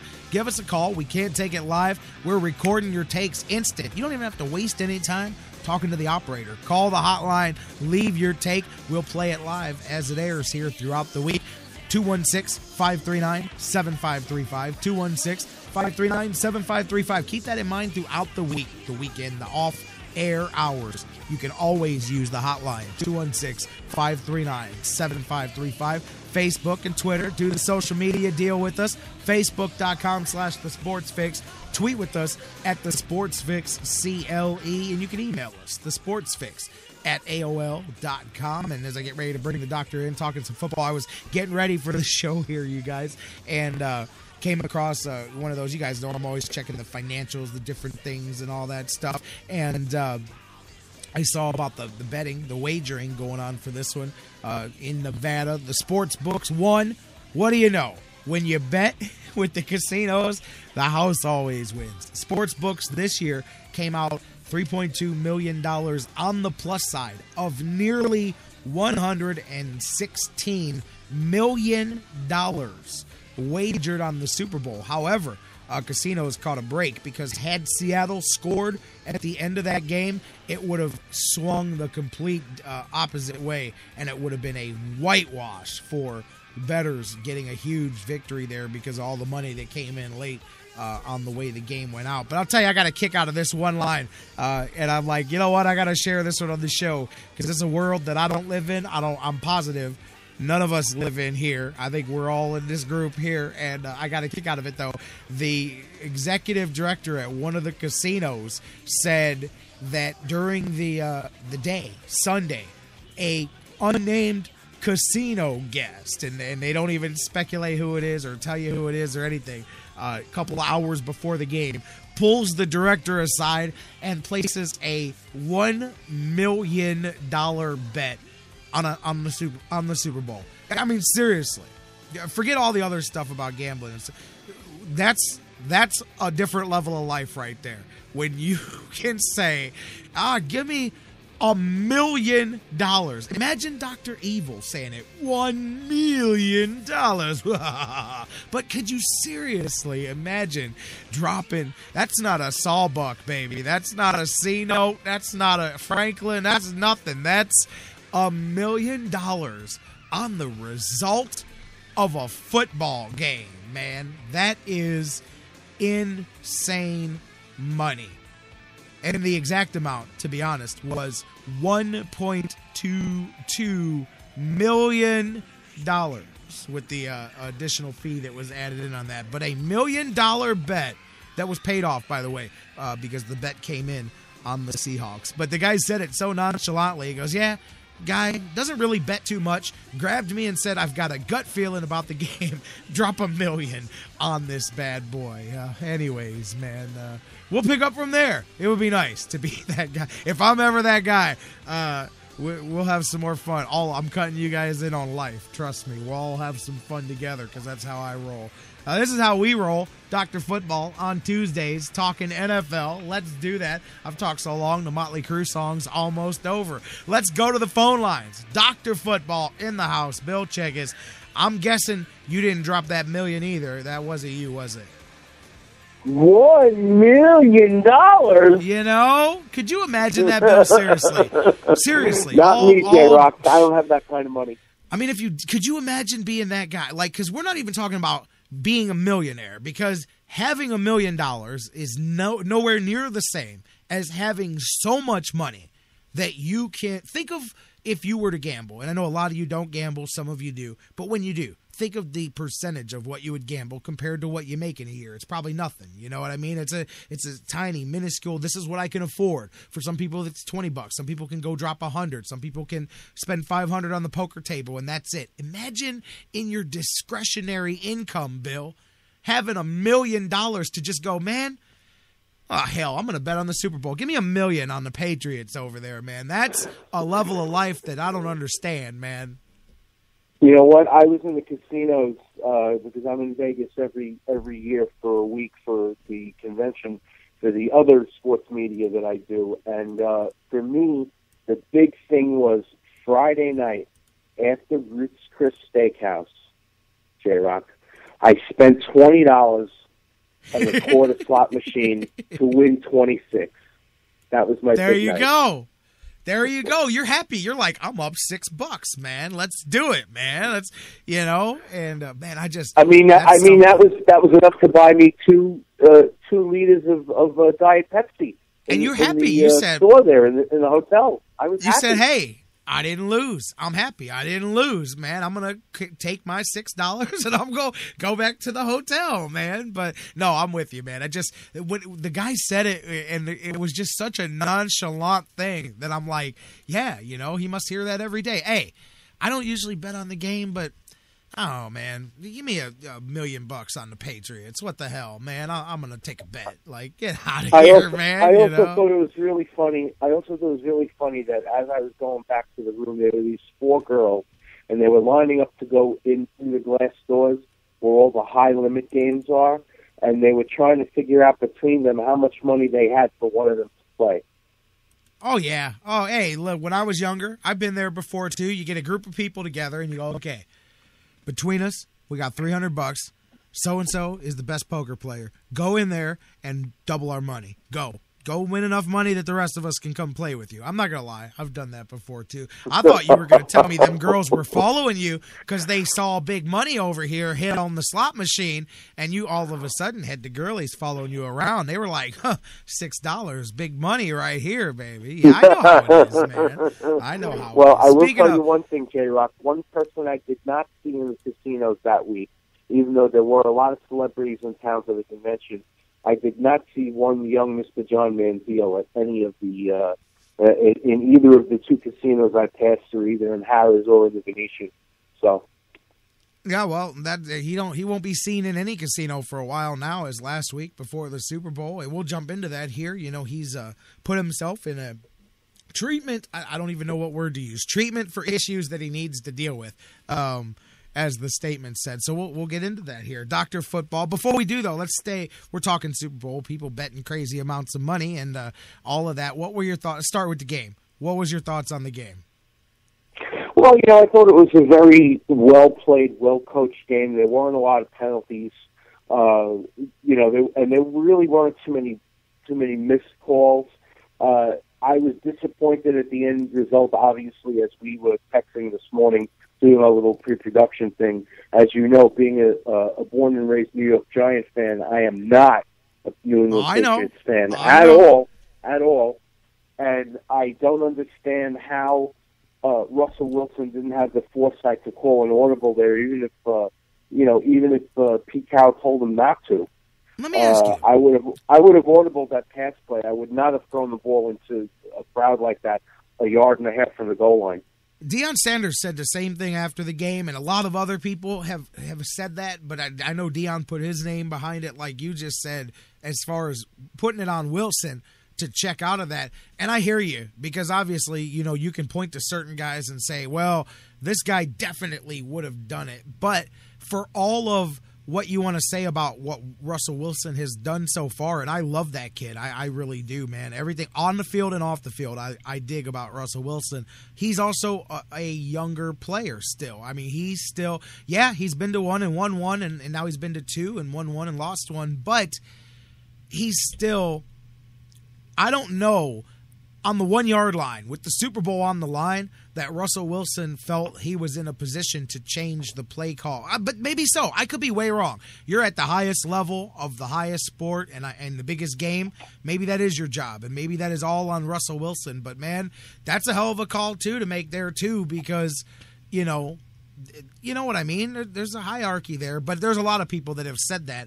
I don't know. I don't know that I blame Russell. Maybe I would say he should have, but I don't know that I blame him for not doing it either. I don't know, J-Rocc. He's a smart kid. He's a good quarterback. I love him to death. I just think I would have called a timeout if I wasn't sure. And I know that you guys are going to laugh at what I'm saying here, but you guys do know that I do occasionally venture into a little Madden football, and I'm not going to lie. I've made the same mistake myself because I just knew that the other team thought I was going to run the ball, so I tried to pass it. You get picked off. Sometimes it's ran back for a pick six, and all you do is hit yourself in the head with the controller and go, why didn't I pass, or why didn't I run the ball? Why didn't I run the ball? What was I doing? But, so I get it. I totally get it, and that's something that they'll live with, man. The players in that game, the coach. I mean, Pete Carroll will see that play in his head over and over again for the rest of his life, man. As long as he can remember it, it'll be there, man. And it's, you hate to see, as coaches, players, anything, I can only imagine all the work that you built into a season. Everybody else has fallen off. Most teams didn't make it to the playoffs. Then each team each week fell off until there was only 4 left, and then there was 2 left, and now there's only 1 left, and it's always that way. But, man, all that work to come out on the end, I was equating it earlier to the Red Right 88 with the Browns back in the 1980 season, man. And that was lower stakes than this, and I could just not imagine the kick in the gut that is going to stay with you forever to lose any championship on that, just the way that went down. But flip it over, 30 seconds before that, if you're the Patriots, how could you have lived with losing because of that ridiculous catch on the sideline when the ball was bobbled around, because for all the talk about the final play there with the interception, that's a hell of a way to lose a pretty good football game too, on that crazy bobbling catch there down at the 3-yard line. Yeah, it is. And, that was an amazing catch. And, I was sitting here watching the game with my wife and a good friend. And, we were just as shocked as heck that, hey, that ball never touched the ground after complete catch. And, right away the Seahawks were all at once back in the game. And then moments later, the game was over and they were on the losing side. It was certainly an exciting game. You can't say it wasn't an exciting game. You being a Giants guy, tell me that you didn't see the trio of catches. Oh, I did. Manningham, I did. Kyrie, and here comes Kearse now to add his name to the leg. I'm telling you, that look on Brady's face when they clicked over and replayed it, and it was just watching. You could see the stare, and his mouth opens just a little in amazement, because it's like, you're kidding, right? Like, that's the way we're going to lose? Oh, man, maybe it's just meant to be. And I told Dan Wismar yesterday, I said, Dan, if they would have lost the game because of that, Patriots cheated. And I would have just stood up and said, that was, you know how when you miss the free throw in basketball, you go, ball don't lie. Ball don't lie. Same thing there. Ball don't lie. If the Patriots would have lost on that incredible catch, that would have been all the proof in the world that they cheated to get there, and somebody up on top was saying, I'm going to balance this thing out. So maybe that exonerates them. If, by the way, if finding out that they were wrong and it turned out that 11 footballs were fine and only one football was slightly under. Funny how that story came out about 30 seconds before the Super Bowl all of a sudden. And I'm like, yeah, there won't be 10 days of discussion about this, but like there was before. But, man, like you said, hell of a way for the game to end there. And Brady gets the MVP. There's a lot of people, should have gave it to Butler, should have this guy. I could hear that. And Brady gave the truck to Butler. But, speaking of Tom Brady, and I know this is going to hurt you a bit because you're not a Patriots guy, but I said yesterday to open up the show that he has solidified a spot to me. When you say, Jerry, who's your best 3 quarterbacks in NFL history? I go Otto Graham, Joe Montana, Tom Brady. That's just me. And there's other names that are right there in the discussion. We're talking right there in 4 and 5 and right there. But those are my 3 now for sure. Tom Brady sold that up as far as I'm concerned. Where would you go if I asked you the same question? Are you willing to go that far with Brady? Honestly, no, I'm not. Not yet. But does he belong in the top 10? Absolutely. Does he belong in the top 5? Probably. Top 3, I don't know, because I do put Montana in there. Otto Graham's a good call. I would definitely consider him. Sammy Baugh. You got to think Sammy Baugh. You got to think Kurt Warner. There's a couple of guys you want to put in that top 3 or that top 5. Yeah, but I mean, come on. Kurt Warner. Oh, see, what you just said about Brady, I would flip over about Kurt Warner. Maybe you put Kurt Warner in that 5 to 10 area, but, I mean, I know rings aren't the only thing because I'm not a big Bradshaw guy, but he's got 4 rings to show off too. But so does Brady, man. And several times you can't tell me that these teams that the Patriots took to the Super Bowl were loaded with offensive talent and weapons. I know that actually the best offense they ever had didn't win the Super Bowl when they actually had that high-powered offense in that undefeated season. So in a lot of ways, to me, that speaks more. I mean, I love Joe Montana. Grew up on him. He's in my top 3. He threw to Jerry Rice and John Taylor and had Roger Craig running the ball. You know what I mean? That was some pieces. I'm not saying Joe Montana couldn't have done it throwing to Webster Slaughter and Reggie Langhorne, because he could have. But that's my point, is with the exception of a couple of stars that you could point to, and like I said, the year that you had the big high-powered offense and Moss and all of that, Brady's been working with parts and pieces every year. They put together a new squad every year and then go out there and do it again. Yeah, and that's the thing. That is where you have to give Belichick the credit as a coach. Even though I don't like his attitude and his demeanor, I certainly do give him all the respect in the world as a great head coach. I mean, it's just one of those things. The ball bounces incredible ways. That's why we play the game. That's why it's a 60-minute game, and that's what you do. You play it. I will say this: both teams did a very good job managing the clock and working with what they had to work with. I can't say that I was disappointed. It was not a disappointing game. It was a good, exciting, close. It was a close game the whole 60 minutes. It wasn't a blowout, and I think that's what a lot of people have been complaining about over the past many years. Is that a lot of the Super Bowls until a few years ago were all blowouts. Oh yeah. Now we have very, very well matched competitors each year. We have two teams that play against each other that play really well. We haven't really seen a blowout in a couple of years now.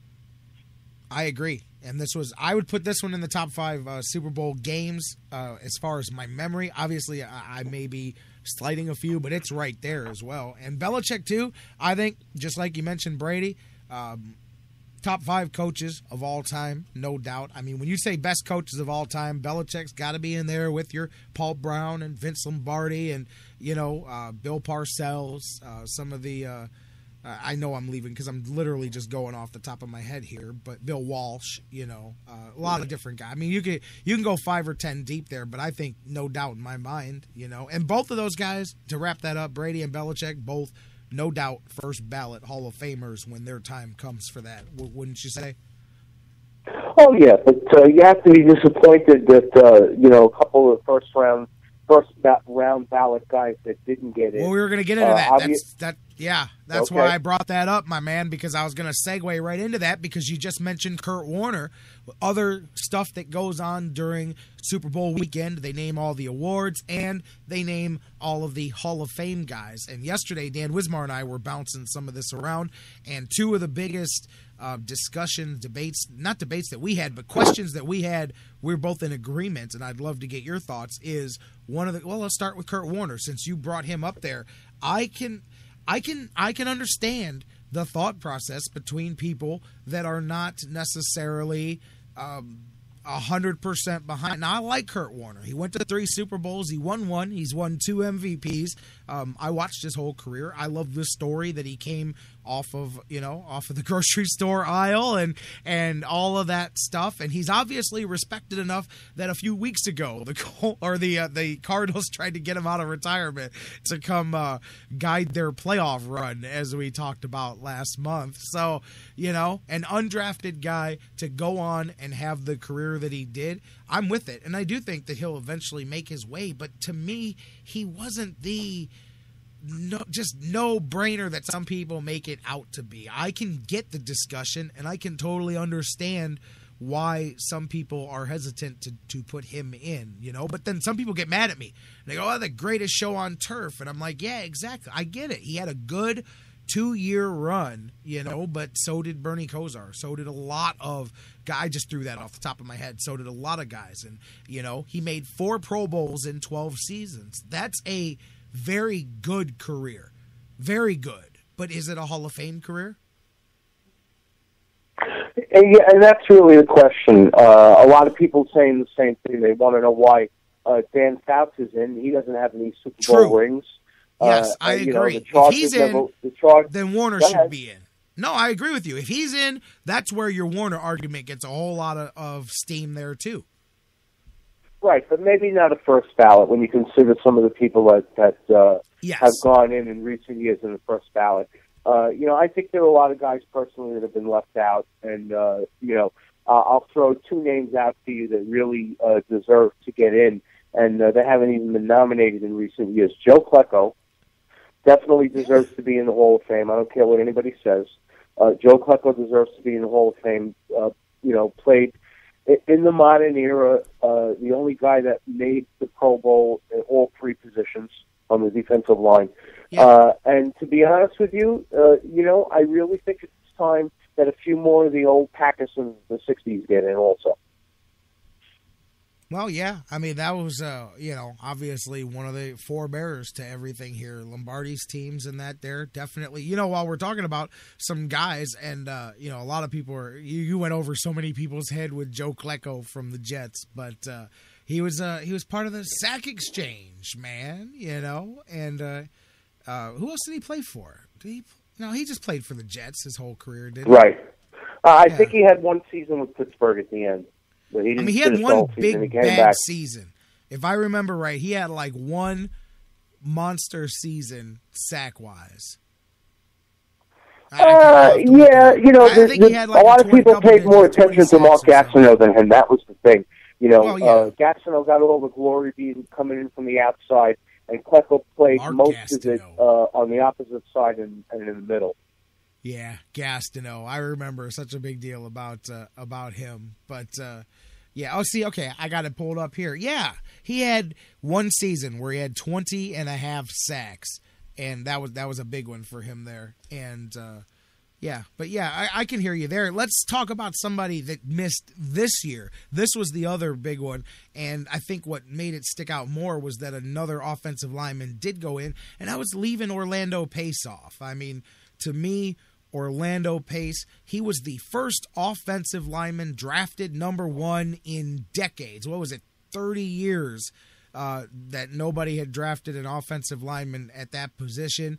And look at what he did, you know. I mean, started all but 4 games in his career, blocked 3 consecutive NFL MVP seasons, Kurt Warner's 2 seasons, sandwiched around Marshall Faulk. I mean, just amazing the stuff that he did. 7 Pro Bowls in 13 seasons. Orlando Pace, to me, was kind of a miss by the committee here this year. What do you think about that? Especially when you see Will Shields go in, and I like Will Shields. I mean, very comparable. 14 seasons, never missed a game, 12 straight Pro Bowls. I totally get it, but I thought they both should have went in. I mean, Orlando Pace will probably go in next year, but did you think that was a big whiff on that one? Yeah, I did. I was kind of disappointed that he didn't get it because, you know, Pace was the prototypical. He was the first guy drafted, of that new offensive line era where guys were going to be bigger and stronger, but not necessarily have to be leaners to get their job done. They were, even though they were bigger and taller and heavier, they were still very good athletes. You know, and he was the first one. So, you know, for me, that was that to me was a little disappointing. I would rather have seen him go in this year and Shields go in next year. But you know what? I'm not voting on the committee. I don't vote. Like I said, I don't vote for those. I don't vote on those things. So. And again, I think that's one that it's not a big miss because it'll be fixed. But I just thought, when people were asking me before, he was like, well, he's definitely going to go in. You know, Seau's going to go in. He's going to go in. I thought Jerome Bettis may have to wait another season or 2, but they went ahead and put him in. A lot of people kind of walked the line on him too. It's funny. I just mentioned Seau, and he went in. A lot of people said no brainer. But you look at his sack totals. It's just funny, as you mentioned, a guy like Klecko and what he did during his career, man. It's funny that people forget about that when they pile up stats in the modern era. But Junior Seau, some people, I don't know why, had issues with that. He was one that I thought was a no-brainer. 12 Pro Bowls, 20 seasons, nearly 60 sacks. He had 56.5 in his career. Junior Seau, he was the prototypical linebacker in those in the 90s there, playing for the Chargers, and then he went to the Super Bowl with the Patriots. And I think he had, was he Defensive Player of the Year once as well? So he was definitely one of the top defenders, and he was all decade in the 90s. And then you have to remember the other thing. The reason why there were some people that didn't necessarily want him to go in on the first ballot was because of how his life he passed. ended. Yeah, and exactly. I don't think that should be. To me, I don't think that should be in consideration in one bit. You don't take away accolades of what somebody did in their life just because of the way they ended their life. Not that I agree with what he did either, but let's face it. Obviously, he was a sick guy from banging his head on the ground too many times. And this is why I am very, very supportive of what the senior retired players are trying to do with insurance benefits and getting some money out of the league. Let's face it, J-Rocc, the league can afford to pay all these guys off. Oh, I don't absolutely. care what you say. Absolutely. I'm with you, man. They make $10 billion a year. They're trying to settle that concussion thing for $1 billion or whatnot. They're definitely not hurting for cash there. You mentioned, just to kind of tie that up there, I know, and I'm just curious for the listeners out here if they can dig me on this. Growing up, and even up until more recent times, I was never big on paying attention to who the old school, whatever you call them, the historical committees, whenever they would make their selections, because they're guys that are so far removed from your lifetime that, it just sounds like another era. Like when I was growing up, they literally be talking about guys that played when my dad was a kid, so it goes over your head. But as you continue to grow and age and you start to see the generations of football players shift and it gets closer, you start to understand that. Like in the last few years, have a real appreciation for the existence of the historical committees in any of these Hall of Fames, because you get guys that just slip through because it's so hard to get 70, 75%, whatever the number is in your sport. It's so hard to get that group of people to vote for somebody that sometimes guys get completely left out. They fall off ballots, and like Mick Tingelhoff went this year, and some people are like, who, whatever. You go back and look at the durability of this guy. I mean, that was a strong offensive line he played on for the Vikings. 17 seasons, 10 divisional titles, 7 Pro Bowls. But a guy like that, nobody in the modern days heard of Mick Tingelhoff unless you're a true hardcore historian, and I don't pretend to be either. I was educated on him by his getting inducted or nominated for the Hall of Fame.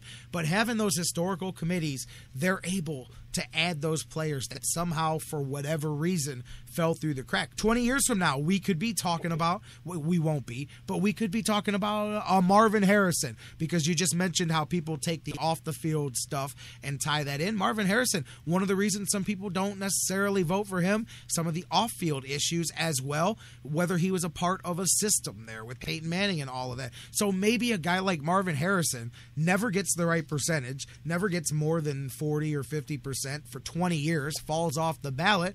20 years from now, you may be in your 40s or 50s listening to that and go, oh, wow, Marvin Harrison elected by the historical committee. Now it makes sense. You see how that happens. So those fail-safes are good, man. And plus, I think it's cool when it brings to attention. Like I said, you go educate yourself and go, man, the Cats have been playing this game for a long time before just last Tuesday. Of course, most people don't, modern fans don't realize that. They think, they started playing, a lot of, 2-3 years ago. They go, oh, what was that? They've been doing this for a while. But I dig that aspect a lot more now than I did in my childhood days. Yeah, and I did actually see Tingelhoff play some with the Vikings. I was a young kid and then a young teenager when he was playing on those 4 Vikings Super Bowl teams that, they went to the Super Bowl 4 times, and they lost 4 times, just like the Buffalo Bills. So, you mentioned that, and people, guys, younger guys now in their 20s are going to say, what? The Buffalo Bills were in the Super Bowl 4 times and they didn't win? Yeah, they were. So, it's and that's recent history. That's still recent. And there are guys that don't know that. So, absolutely, and I'm with you there. So, talking some Hall of Fame, a lot of candidates next few years. It's going to be interesting, and I like this time of my life that I'm in, because I'm in my 30s now. These are all the players that I grew up on. So now, for the first time in my life, for all the sports Hall of Fames, I've got real frame of reference for most of these players. So you look at it a little bit differently than having to go, hey, Dad, how, what was this guy, that guy, this guy, who, now you've got your own firsthand view of that stuff, man. And all right, let's shift here to the local level a little bit. I wanted to talk to you. You brought up Manziel earlier, and there's not a lot really to go into here. We talked a bit about it yesterday, and it really sits where it sits right now. I mean, I believe you sum up the Johnny Manziel situation is, he's in a rehab-type program, going to be there supposedly for some time in the future. If I'm the Browns, I'm supporting him. I'm helping him in any way that I can, and he is number 4 on my depth chart behind 3 invisible names right now as far as my plans for next season. Right now, the only plan for John Manziel should be to help him do what he's doing. To me, football is not even a part of that equation anymore. Let the kid get himself right, and if he's able to come back and maybe play some football, cool. But the Browns need to keep everything moving forward while at the same time giving him whatever they can to let him try to straighten himself out. Yeah, I agree with that. And, you look at the situation. Obviously, Ray Farmer was not standing over him saying, "Son, go into rehab, or else we're going to cut you." But I'm sure it was a consensus discussion with a bunch of guys. We know he's been drinking. He keeps showing up at all these parties drunk. The whole thing with making believe that a stack of bills is a cell phone. That's childish behavior. And let's face it, he is still a kid. You know what? He has a grown-up job. It's time to grow up. Bill, speaking of that, there's parts of the story that people don't even know about because there's some things that weren't even made public. Like I was talking to some people in the last couple of days. I knew that there was an issue from the Browns, but I didn't have details. I knew there was an issue at the rookie symposium when Johnny Manziel was there, and I was told it was that he was hungover and that he was asleep in his chair. I did not know. Details coming out now that he was so asleep and hungover at this event that while people are speaking, he actually went underneath his table and went to sleep under the table there. And some of the other rookies thought it was funny. They were actually coming up to the table and interviewing the underneath of the table, talking to Johnny Manziel and having some fun with it. But, these are things outside of being on a swan. Those are serious things. Like, you can say what you want about doing public things and going to parties and putting it on Instagram and being a celebrity, and maybe the average Joe can't understand what it's like to be famous, but the average Joe can also not understand what it's like to go to a mandatory work meeting so hungover that you slide under the table and fall asleep and think that that's okay. And it also goes to show, for everybody who thought the Browns were just hanging Manziel out to dry, take a look at the stories that are coming out now that you're just now finding out about, like what I just said. You didn't hear about those all this time because the Browns and people around the organization and the league and this kid did unbelievable PR backstepping this season to keep you guys from finding out those stories, because he was already putting so much fire out there by himself, like just with the stuff that he was doing. Like, that'll go to show you how much protection this kid was given from the public and still formed that bad of an opinion of himself amongst people. And a lot of the stuff that he did was being covered up. Yeah, and see, now that's the only thing. If this were the issue, the Browns should have pulled the plug on him before the season, and they were enamored. They were enamored, Bill. That's the future. That's the money. I know. But I would have packed it into the year. If that's the future, I would have packed it into the year and just slept with Hoyer and whoever else they could have gotten, Jason Campbell or whatever, and make sure this guy's brain is right, because obviously his brain is not right either. I mean, and I'll tell you what, and I'll give the PD credit. They brought, I can't remember if it was Pluto or if it was Mary Kay, but in one of their articles today, they pointed that quote out of Pettin from back at the beginning of training camp.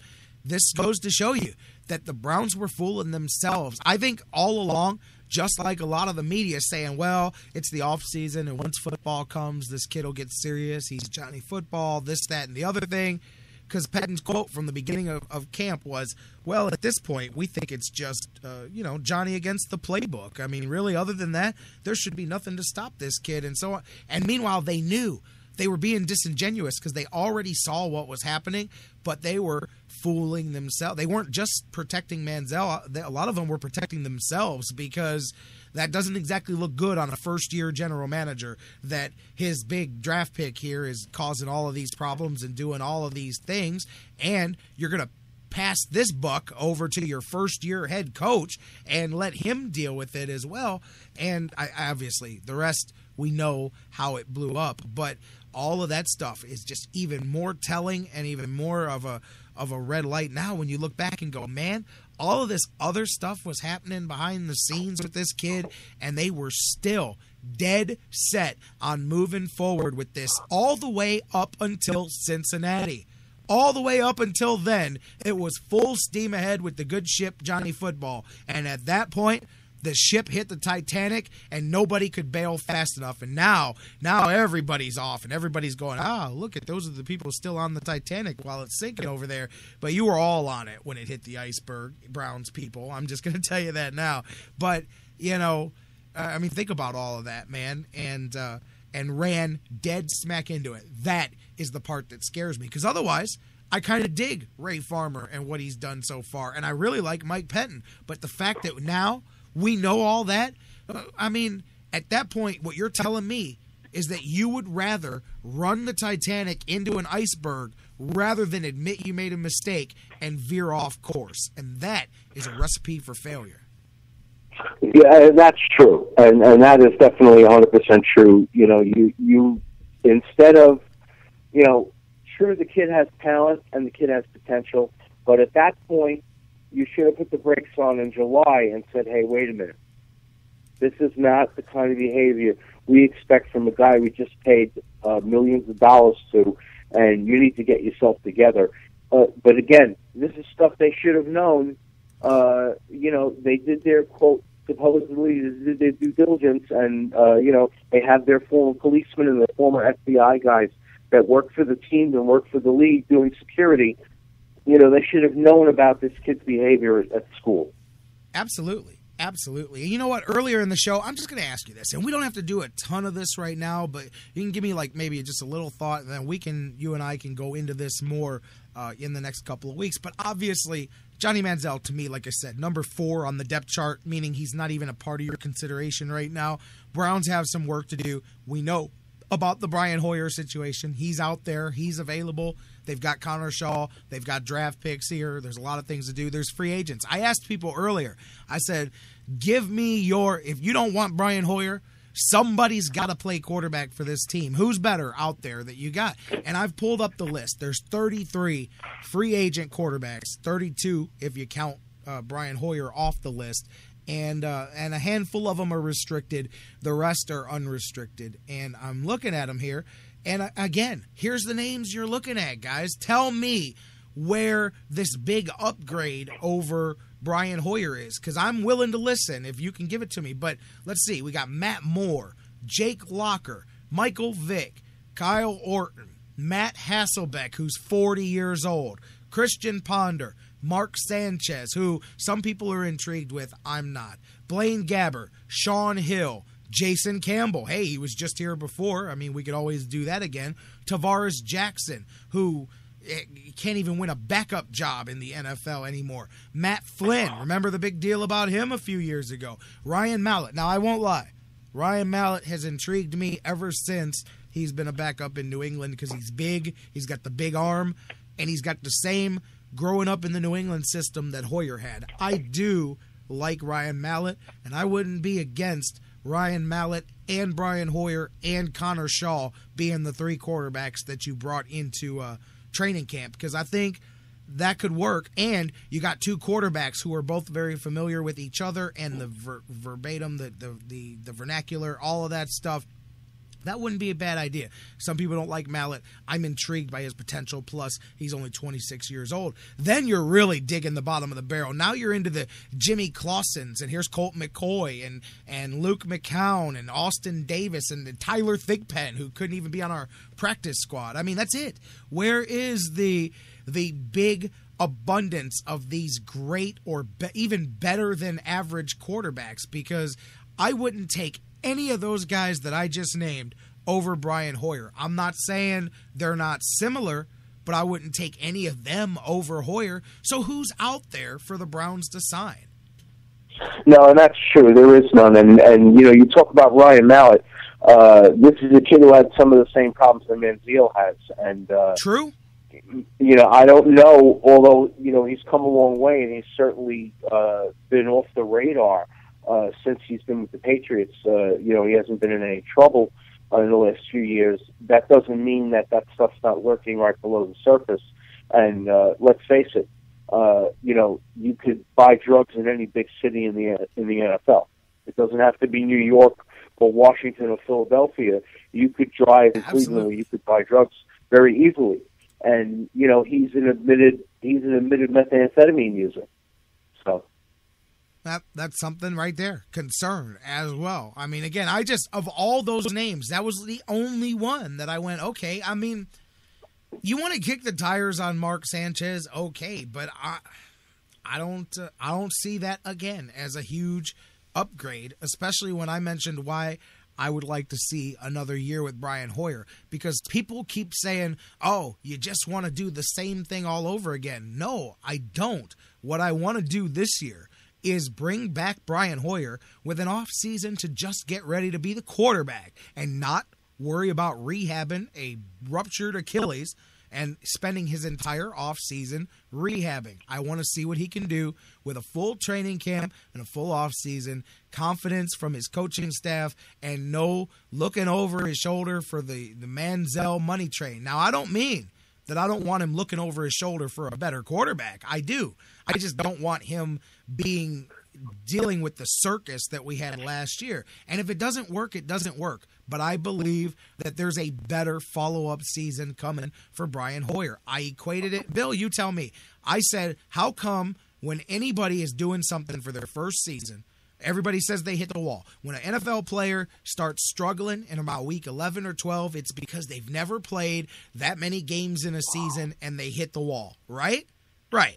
Absolutely. And you're right, Larry. It was an ACL, not an Achilles. Sorry about that when we're talking about Brian Hoyer. But, yeah, absolutely. Still, a leg completely reconstructed the whole leg. But you're right. Thanks for the correction on that. But when guys hit the rookie wall with 11 or 12 weeks into the season, what do they say? Hey, that kid's got to come back. He's got to get himself in shape now to make it through all 16. Brian Hoyer has never quarterbacked 4 games in a season, let alone 16 up until last year. So doesn't it seem to make sense to you that perhaps his arm hits the wall and he starts having some difficulty right at the same time that Josh Gordon comes back and you had additional problems? Now, I'm not saying one or the other, but those are multiple things in play there. I just believe that a second season, he's physically able to finish it. I'd like to see what he can do. It's the exact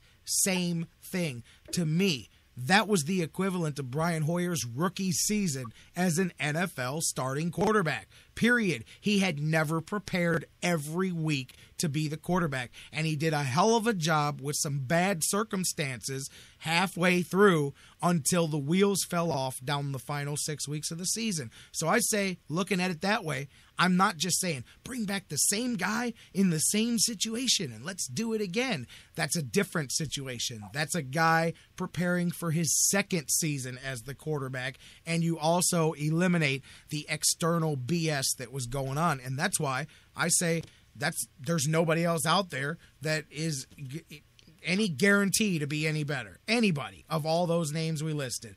But you've seen a lot of football. Tell me I'm crazy if you want about what I'm saying about Hoyer, but that is what I saw, was a guy whose arm weakened in the final quarter stretch of the season, final 6 games, however you want to look at it. And I believe that that's fixable because all you have to do is strengthen your arm. Guys do it every year. Well, Jerry, just because I'll tell you because we're friends, I do think you're crazy, but that's not why. Okay. But anyway, I wouldn't be averse to seeing Hoyer and Connor Shaw come back with Manziel as the number 3 if he successfully completes this trip to rehab that he's in. People have been saying it for years that the kid had an issue, and we just threw up our hands, and said, well, okay, if they're going to draft a kid with an issue, they must have a really strong support system in place.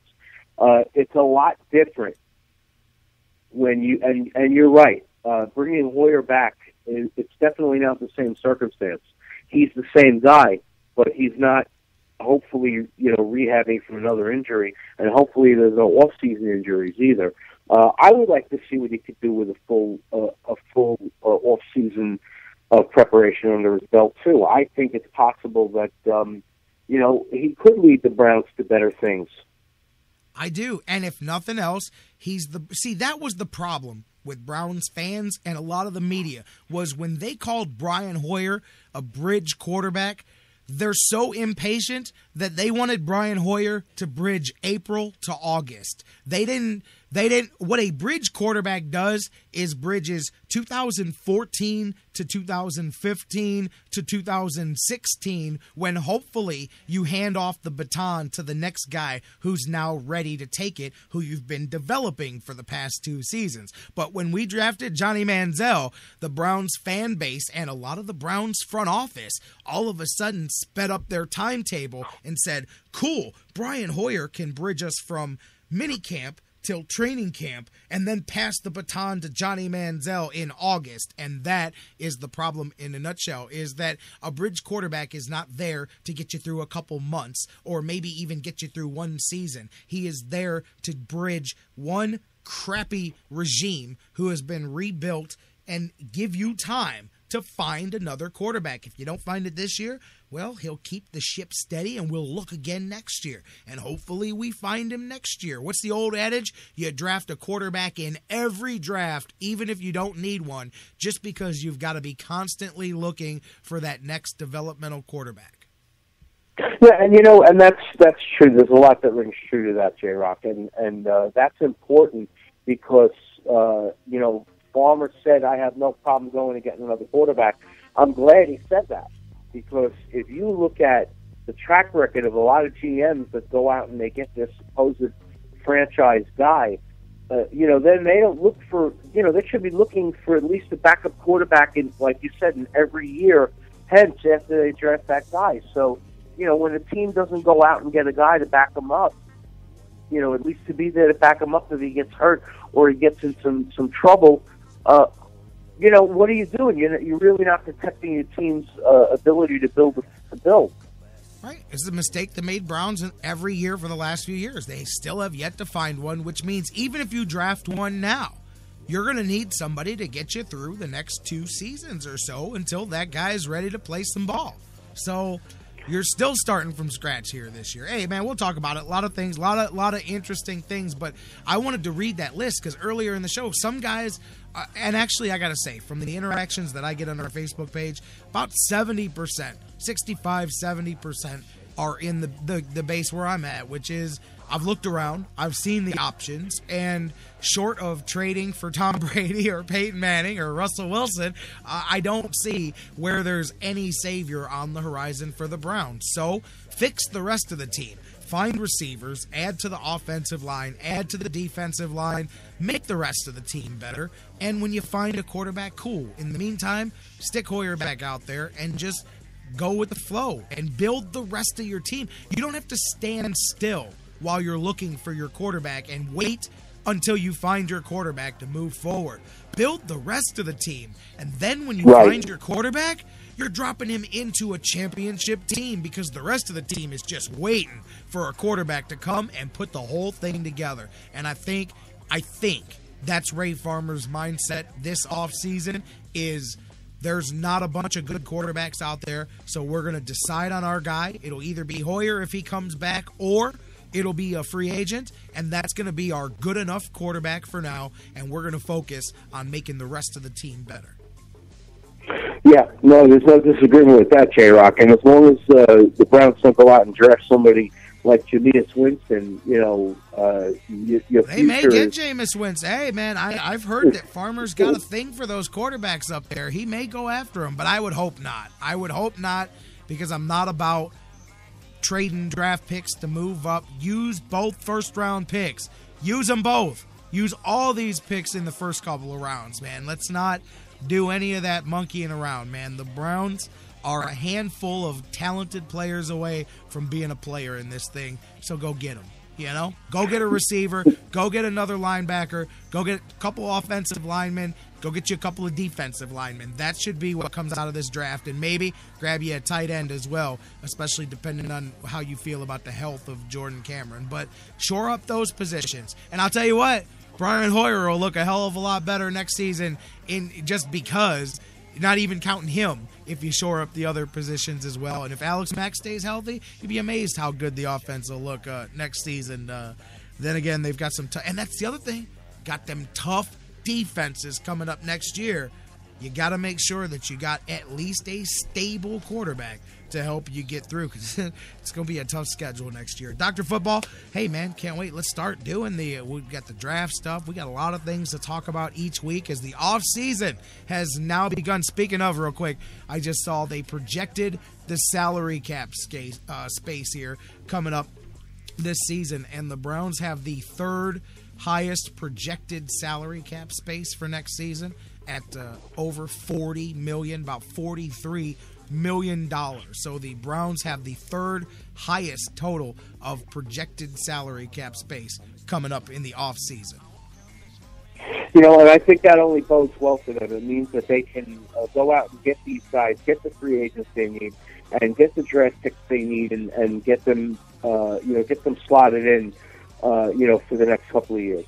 I got a funny feeling if you're looking for two big ticket positions, because I think they will. I think like they went out and got Dansby and Whitner last year, I could see them spending in free agency for a wide receiver. I could definitely see them. They're going to draft one, but I could see a true, I don't know, I want to say Larry Fitzgerald or some big name, but I do see a big signing on the receiver side, and I think we'll get another defensive free agent, another guy in the vein of a Dansby or a Whitner, maybe up on the defensive line to replace Rubin if they decide not to re-sign Rubin, or there's a lot of things in play. But I could see another nasty veteran, high-ticket defensive free agent, and I think they bring in at least one legitimate wide receiver in free agency this offseason as well.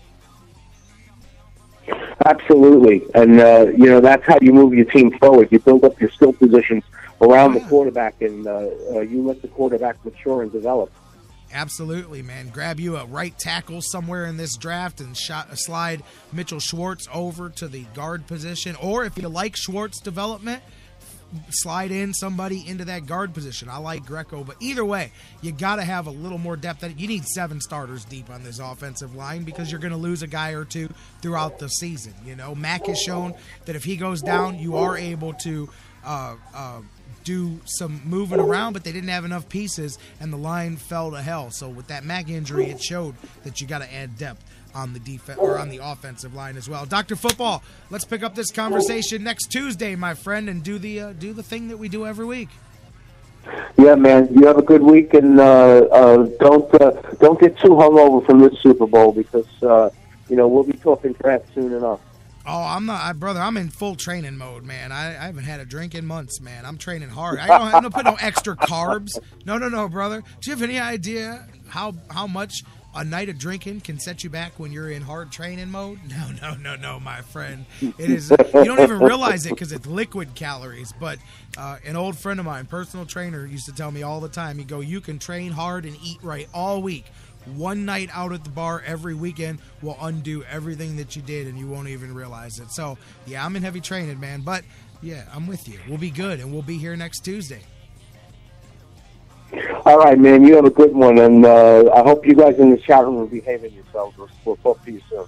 All right, Dr. Football, you guys can tweet with them at Ask Dr. Football, DR Football, Ask Dr. Football. Always a unique perspective from him, and him and I, not always on the same page. Sometimes we are. I love it. Let's pick this up and wrap this bad boy up. You know what? I had something unfinished there with Dr. Football, so I'll bring it up with you guys here as the the concussion suit still not being approved. They want more money added to that. Right on what Dr. Football and I were talking about. But speaking of big money, all this money, and Floyd and Pacquiao still having trouble getting it done. Bob Arum seems to think Floyd Mayweather is all talk and doesn't really want this thing to happen. I'm starting to believe that. I told you guys, I believed that from day one, that years ago, these cats don't actually want to fight each other, but they can't let the public know that. I definitely think Pacquiao wants to fight Mayweather. I don't think Mayweather wants to fight Pacquiao. I don't know. We'll talk about that when we come back. Set the stage for tomorrow. Ernest Biner joining us and more. Don't go anywhere. Final segment of the Sports Fix coming up next, baby.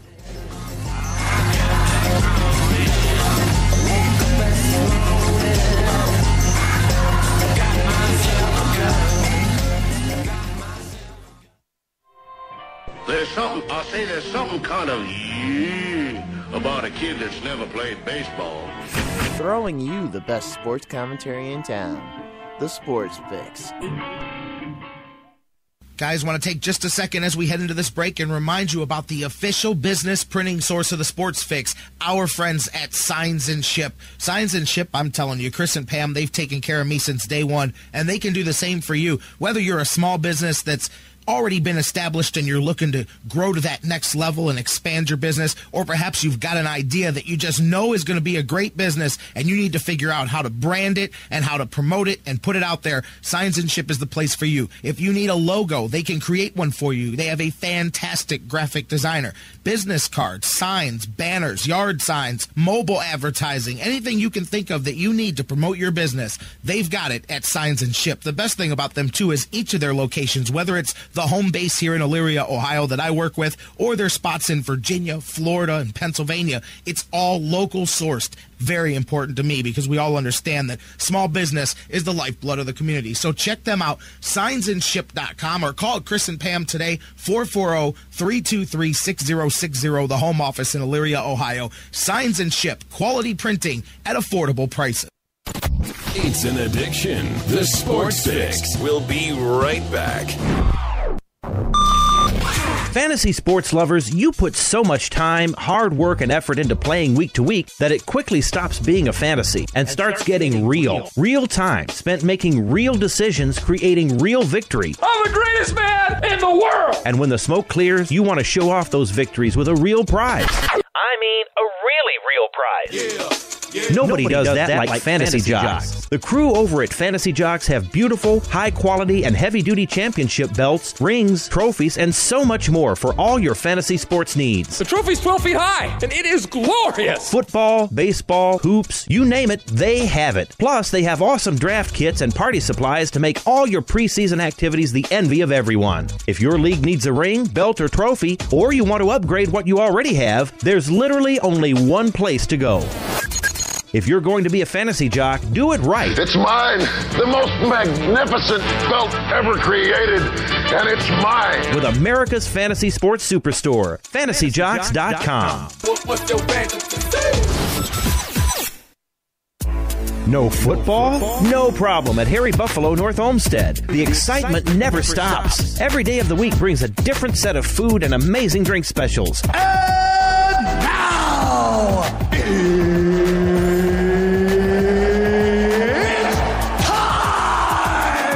fans, Harry Buffalo North Olmsted is the home for every UFC pay-per-view live on the big screens. Let's get it all! And let's not forget their mouth-watering trademark, the Bison Burger. They sure are good. Nobody does bison like Harry Buffalo. The perfect combination of healthy and delicious. Hey there, eat up, y'all. You's as good church-going folk. Y'all deserve a little treat. What are you waiting for? Get to Harry Buffalo, just outside Great Northern Mall today. Harry Buffalo. Join the herd. Hey, this is Alonzo G. You're listening to the Sports Fix. Come on, man. And with the local DBC news, LL Cool J with a triumphant comeback. Morris but tonight, don't call it a comeback. I've been here for years. I'm rocking my pink.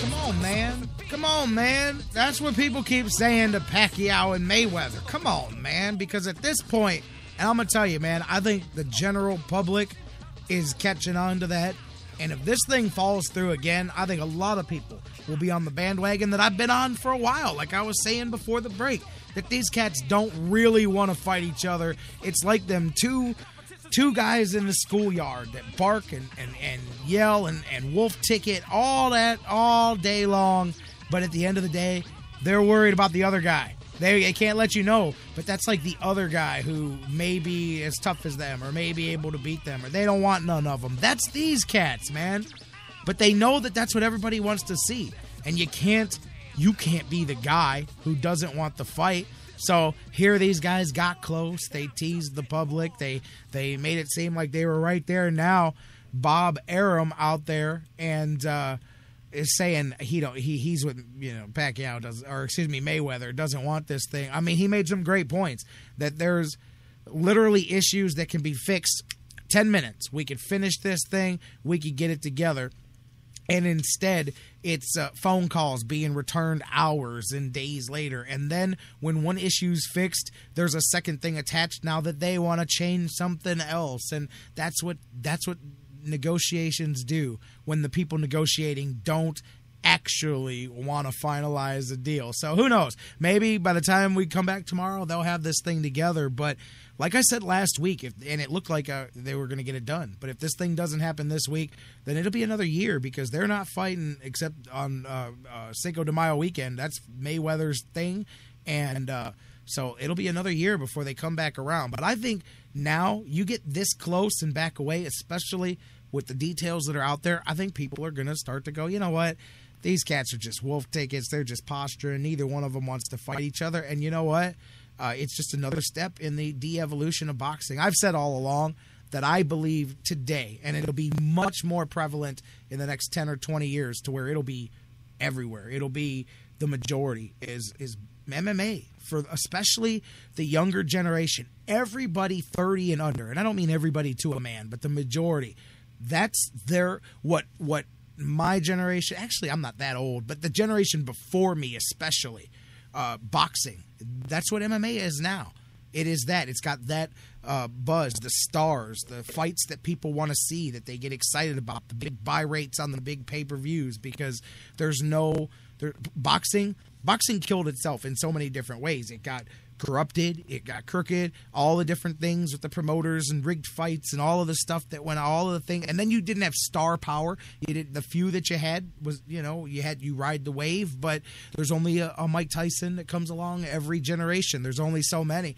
And I've always said, man, the boxing, it rolls with the heavyweights, even though these guys are the ones that draw the houses now. That's one of the reasons the popularity went down too. Big, exciting heavyweights were gone. American boxers, there were no big stars, all of that. But I mean, MMA became the modern adaptation of what boxing used to be. Now, boxing can draw a big fight once or twice a year because there's a couple like this one. What's next after? If you're a boxing guy, what's your next big one after Pacquiao and Mayweather? Because that's the one. Remember for years, Holyfield and Tyson, and people wanted to see that one. After that, I mean, there wasn't a lot. You got De La Hoya and Roy Jones. That was a big one that people got into. And I'm not saying there aren't other fights that drew big numbers, but I mean that fight that people talked about for a while and wanted to see it before it happened, because that's where you get the big ones. It's the fight that people want to see before, and then they build the demand for it. I mean, what else after this? I mean, you can have fights like, Canelo Alvarez can have a good fight and build up a rematch that he loses, and people get a little into that and all. But that's not big money. That's not mega fight stuff. So even if you get this one, what's next for you guys in boxing? Curious. I mean, somebody throw me another fight, because I don't know. So maybe that's why Mayweather's stalling this one out, because he knows where do we go after this one. And, but that's why boxing is no shortage. Yeah, UFC is getting hit with injuries left and right, but there's no shortage of big money fights out there that people want to see. They may never get them in UFC. And why? It's not just because of the action. It's because they've developed enough stars, because that's what draws fights. You guys, the general public may believe that fights are drawn, that TV ratings are drawn by Bruce, you're nut. Boxing was 100 times big. Not that MMA is now. You are insane. Some of the biggest pay-per-view gates of all time are being drawn by what UFC is doing. Boxing was never 100 times bigger than MMA. Boxing was a big sport for a couple of decades. The levels that the UFC has reached surpass, in my opinion, anything that boxing did because the money is bigger and the ratings are bigger. I get you. They may not have developed a worldwide star like Muhammad Ali, but you can give me Ali, you can give me Frazier, you can throw out some of these names, but to today's society, George St. Pierre is as big of a name as a Leon Spinks. I'm just saying that's not the best example, but I disagree with that. I do look at the money. UFC signed a 10-year, I believe it was 10-year, UFC signed a deal with Fox Sports that is equivalent to what they pay major sports leagues like NFL money, NBA money. It's a franchise that was just paid franchise money by a national broadcast network to be on television. I'm telling you, UFC is what boxing was to the previous generations. That is the reality. I don't think boxing will ever die because there'll always be boxers. There'll always be guys who love the sport. There'll always be some high-level guys. I mean, it's never going to just completely die, but it already has. Boxing to today's generation is not even interesting. Ask anybody 30 years and under to name you the big fights that they want to see. I'm just saying, at this rate, ask anybody over 30 years to name you the big fights that they want to see. Boxing has done a bad job of developing stars. If they developed stars, they'd be right back to being powerful again. But there's nobody, and that's where I was saying, the average person thinks that a fight or a Super Bowl or a game or a championship or a World Series is drawn by getting the best of one team and the best of the other, and these two teams are technically the best, and that's part of it. Having the best is a section of the draw, but it's the draw. The draw is personality, drama, storyline, all of those things. Now, I agree that TV and radio overhypes, but those are what create draws. And if you don't understand that, then you don't understand live events, you don't understand TV ratings, you don't understand how sports works, period. Because the biggest games are the biggest ratings, the biggest money, the biggest interest, and the biggest memories don't come from the best just game that happened. They come from that added to everything else. Stars are not made because they are just the best at what they do. They also have to have certain things that cross the spectrum that turn them into drawing stars and not just well-performing stars. And boxing just doesn't have any stars, period. Boxing has no real stars left. It's been that way. It's faded away. I remember, just thinking of my own reference, I could tell you the time period that my interest in boxing started to fade away. It was the late 90s, early 2000s, when the star power went away in boxing and MMA. And now I was on MMA from the early days. I was watching the very first UFCs when they were coming out on home video and back in the 93, 94, 95 area. But UFC was a freak show back then. That was truly a human cockfighting. That was what they sold back then. They sold, a karate guy and a boxer fight each other, and only one man's going to walk out, and there'll probably be a lot of blood and broken bones. And it was the equivalent. They used that John McCain quote for human cockfighting, but it really was. It was unregulated. It was the Wild West, and it went away for years. It was banned. UFC was not able to get on. They couldn't. The Las Vegas Commission wouldn't put them on. None of the state commissions would do it. They couldn't get on pay-per-view. Pay-per-view threw them off. UFC was dark, if you remember, on pay-per-view from, I think, 96 all the way up until 2000 when they finally when Zuffa came in and bought the company, and Dana White was put in charge, and all the changes with the Fertitta brothers that came in, bought that thing, the casino owners, and that was the change. Then they got on Spike TV, did The Ultimate Fighter. Guess what? They blew up their biggest buy rate. Why? Because they put 8 guys in a house and they did a Big Brother type show that had never been done before, where every week you got to know these guys' personalities every week, and then they would fight. and one guy would lose and have to get kicked out of the house, and then it was elimination, and you went 8, 7, 6, 5, and just like a season of The Bachelor or any of these shows that people watch, I don't get into, but just like those, how you learn and develop, and by the end, people are like, oh, I love whatever, Steve, or oh, I love Brittany, or whoever these people are on these shows. Same thing there. All of a sudden, UFC had 2 or 3 guys that caught fire with the fans.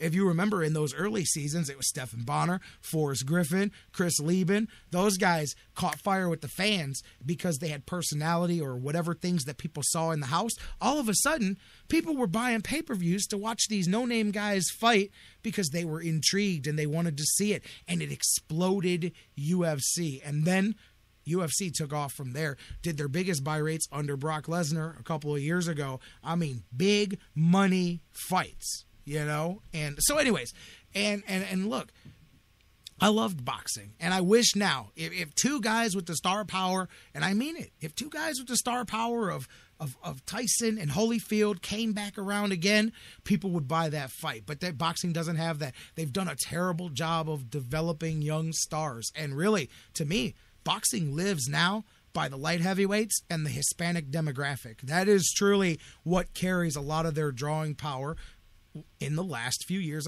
Why do you think Floyd Mayweather wants to fight on Cinco de Mayo weekend? He's the big heel amongst the Hispanic population. That's why if it's not Mayweather, it's going to be, or if it's not Pacquiao, it's going to be somebody else during Cinco de Mayo weekend, because he wants to fight the Hispanic guy during the. It's smart. It's business. It's marketing. It's all of that. He plays a great heel. Nobody in boxing can go on TV and make you want to see him get beat up better than Floyd Mayweather. That's why he draws. Not because he's the best, not because he can't be beat. Everybody knows that he fights these guys, stalls out the rounds. He never gets in there and mixes it up with guys. He's happy to win decisions. It doesn't matter. People pay to see him get his cocky ass knocked out, and they keep coming back for more.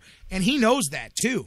The first time Mayweather gets knocked, he won't lose all of his drawing power. First time he gets knocked out, he'll have a rematch. And there'll be some draw to see if Mayweather can come back. But Mayweather will never be the same again. His drawing power will be permanently affected the first time that he truly gets handled. And I think that's the biggest worry for him when it comes to Pacquiao is he's got to get everything he wants because you're risking it all.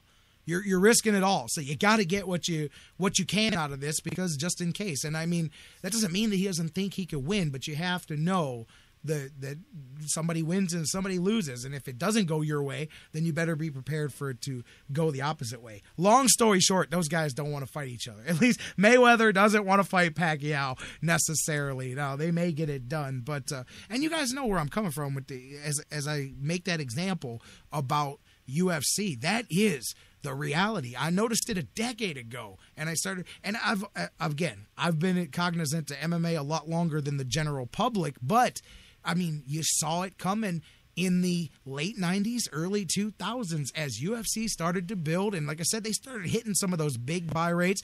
Chuck Liddell was drawing big houses. I mean, there was a couple big ones with Shamrock and Ortiz and some of the beginners in UFC. And then George St. Pierre and John Jones now. And hey, say what you want, but brother, for a sport that 20 years ago was banned from TV, now you got John Jones and Daniel Cormier cutting promos on each other on SportsCenter and getting into fights on weigh-ins on live ESPN TV, because to the general public and to the younger generation, they have replaced boxing as this generation's combat sport. And it is. If boxing doesn't want to come to terms with that, but it's true. The mixed martial arts, and primarily the UFC, because they are the worldwide brand, that has usurped boxing as the preferred combat sport of the United States. And that genie's never going back in the bottle. I think boxing can always, once a year,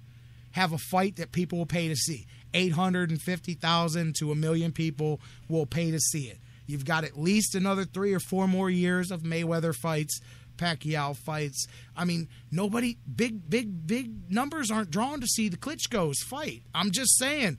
And I don't even know many other boxers. To be honest, I couldn't even go very deep into the roster of boxing. That's how low the star power and the average awareness of the average person is. I dare any of you guys listening to send me a list of 10 active boxers, right? And don't do it. Don't Google search it. But if you really do, I dare you to throw me 10 active boxers right now at me without looking it up. I bet you that would be a tough one unless you're a hardcore boxing fan, man, you know? But anyways, so we'll pick up from there. I don't know where I was. Oh, the other thing I wanted to talk about here that I missed in the last segment, and I just did all that 5 minutes from as soon as we get off the air, they'll finalize the Mayweather-Pacquiao fight. You know that's the way it's going to go down. But I meant to bring this up with Dr. Football. All the things we talked about the Super Bowl, here's one that I didn't. And am I the only one? Now there's all this question, and the Patriots are saying that Julian Edelman was tested for concussion and all of that. I meant to bring it up yesterday. My biggest question about the concussion protocol in the NFL and whether it was legit, as far as do they truly care about these guys or is it all PR, would come in a big game, in a Super Bowl. And the first time we find out whether somebody's been pulled or whether they're monkeying with the test, to me, the instant, this isn't hindsight, I'm not reading an article on ESPN, the instant Julian Edelman took that shot coming across the middle where he almost went down, thought that he stayed up, kept running a little bit, remember that play there where he just took the nasty lick.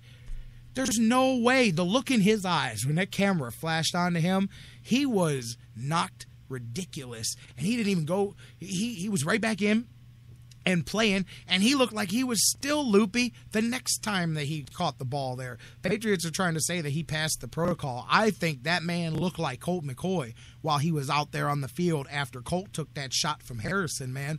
And I looked right over at my son, and I said, yeah, concussion protocol, my ass, man. This is the Super Bowl. He's not coming out of this game, man. But that proves right there, man, that it's all a hype, man. End of the day, man. They'll pull a guy from a meaningless game left and right. But in the Super Bowl, you know, the guy's still out there playing. And I'm all about toughness, and you guys know, I think that, you know, in some ways the NFL is sissifying things, in other ways not, because we do know more about brains and concussions and brain trauma and injuries and all of that stuff. But then you see that and you go, man, you know, where you at on the sidelines with that one there during the Super? We can worry about how much air's in the football, but we don't worry about how much brains are in Julian Edelman's head during the Super Bowl. Whatever, man. So I meant to get into that with Dr. Football. We got away from it. Also, out of the NFL, many of you guys already heard, Dan Quinn. Browns weren't smart enough to do this a couple years ago, and I guess we'll find out if Quinn's a good head coach. He goes to Atlanta, but Atlanta sat tight during the playoffs. They interviewed Quinn. They sat tight during the playoffs. They could have jumped the gun and hired somebody else. Remember when the Browns ended up hiring Judd? They had a shot here. And they also, when they hired Pettin last year, had a shot to interview Dan Quinn and didn't want to wait for the Seahawks to be done with their playoff run. So they went in a different direction. Atlanta said, this is our guy. They decided to wait, and they signed him now. So announcement comes out officially yesterday. They couldn't make it official until after the playoffs, even though most people knew he had taken the job a couple of weeks ago. But he's going to be the new head coach of the Atlanta Falcons, a 5-year deal. And that'll be interesting. I'm interested in seeing how he does because of how close I know Dan Quinn came to being in the Browns building, because they wanted him. They liked him, and they just weren't interested in waiting out those playoff runs. And if you remember 2 years ago, it didn't even go all the way to the Super Bowl, and the Browns kind of jumped the gun on that one, literally, by not waiting a little bit. So Atlanta did, and I'll be interested over the next couple of years to see how he does, to see if maybe that was a mistake there by the Browns. We'll see. We'll see what Dan Quinn does here for the Falcons as the next season comes on. Speaking of the NFL, oh, man, Warren Sapp. Did you guys hear about that over the Super Bowl weekend? Man, you know what? What is it with athletes and prostitution over the weekend? Not only Warren Sapp, but, doggone it, the basketball. I cannot believe the name just slipped out of my head. And I have to make sure that I say the right name before I it's disparage somebody here on the news, but Warren Sapp was nailed just the other day over the weekend, not just for soliciting a prostitute, but apparently he beat them up as well. There were two of them. I mean, hey, double your pleasure, double your fun. But, not only was he looking for some guilt-free, drama-free sexual gratification, but apparently he decided that he wasn't happy with the situation. And so now he not only has to deal with the prostitution charges here because he admitted to the police that he was in the middle of prostitution, but he now has to deal with it's not domestic violence because they didn't live together, assault, whatever it is. NFL Network fired him. They suspended him, and about an hour and 23 minutes later they fired him. But I don't know. I can make a lot of distasteful jokes, but I won't. It's just stupid. Greg Anthony, that's the other guy. Thank you very much. Greg Anthony was arrested last month in Washington. The NBA analyst there, former player and former UNLV running rebel.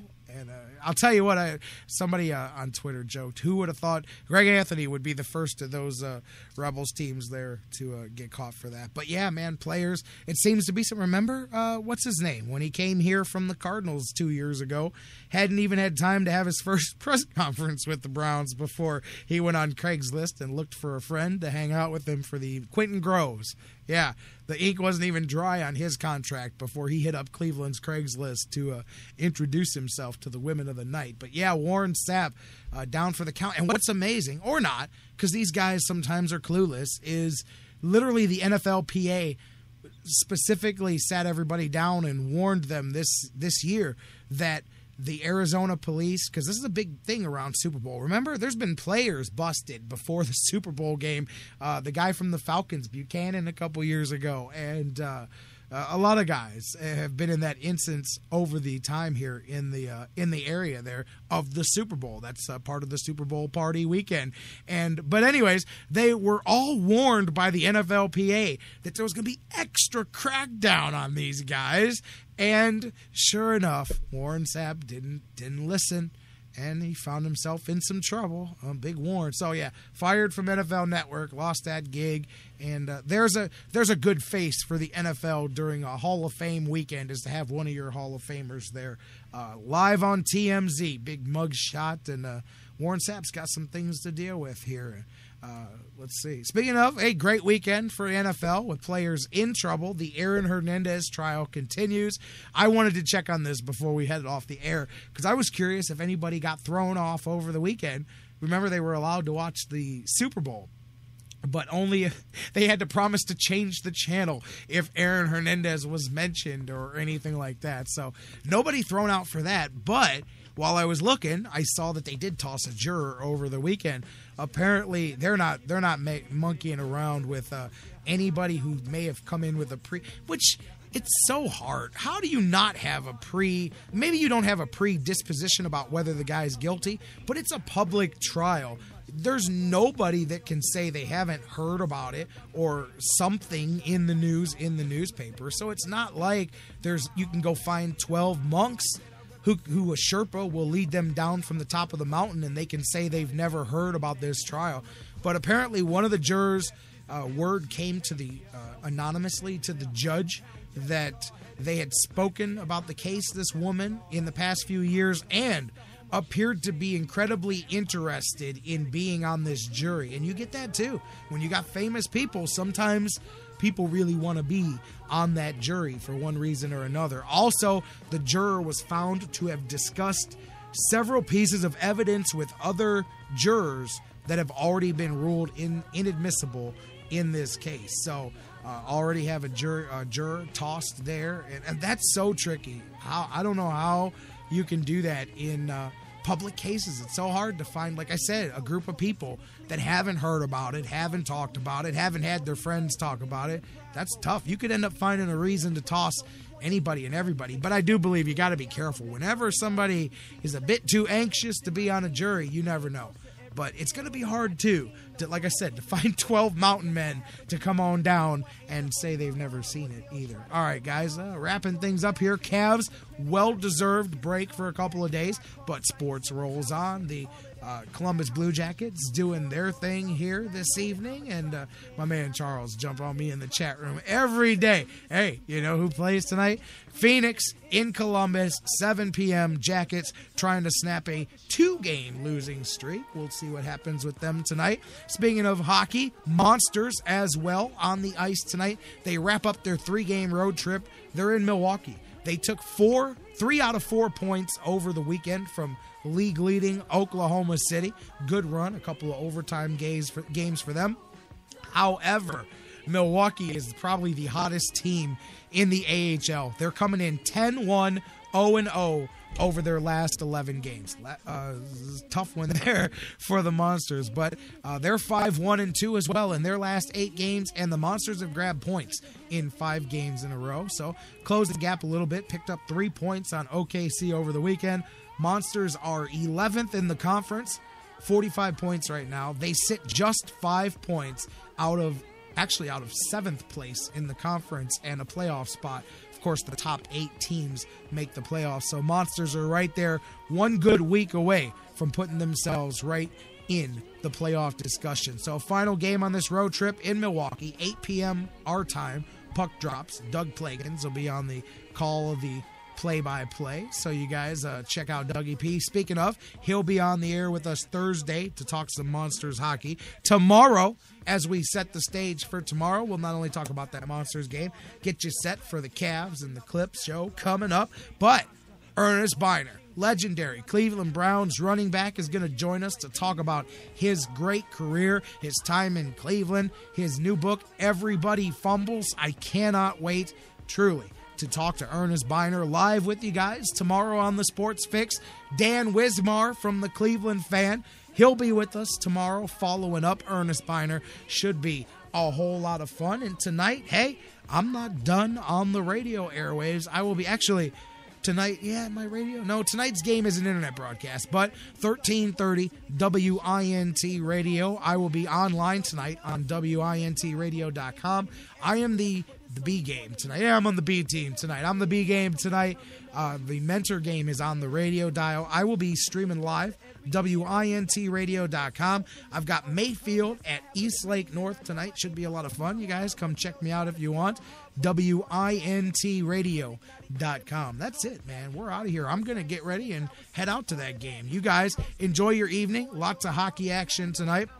Come on back here tomorrow. Join myself, Dan Wismar, Ernest Biner of the Cleveland Browns, and let's do the Sports Fix thing. Same bat time, same bat channel, live at noon tomorrow across the Sports Fix Radio Network. We love you, Cleveland and beyond, and we will see you tomorrow right here on the Sports Fix. When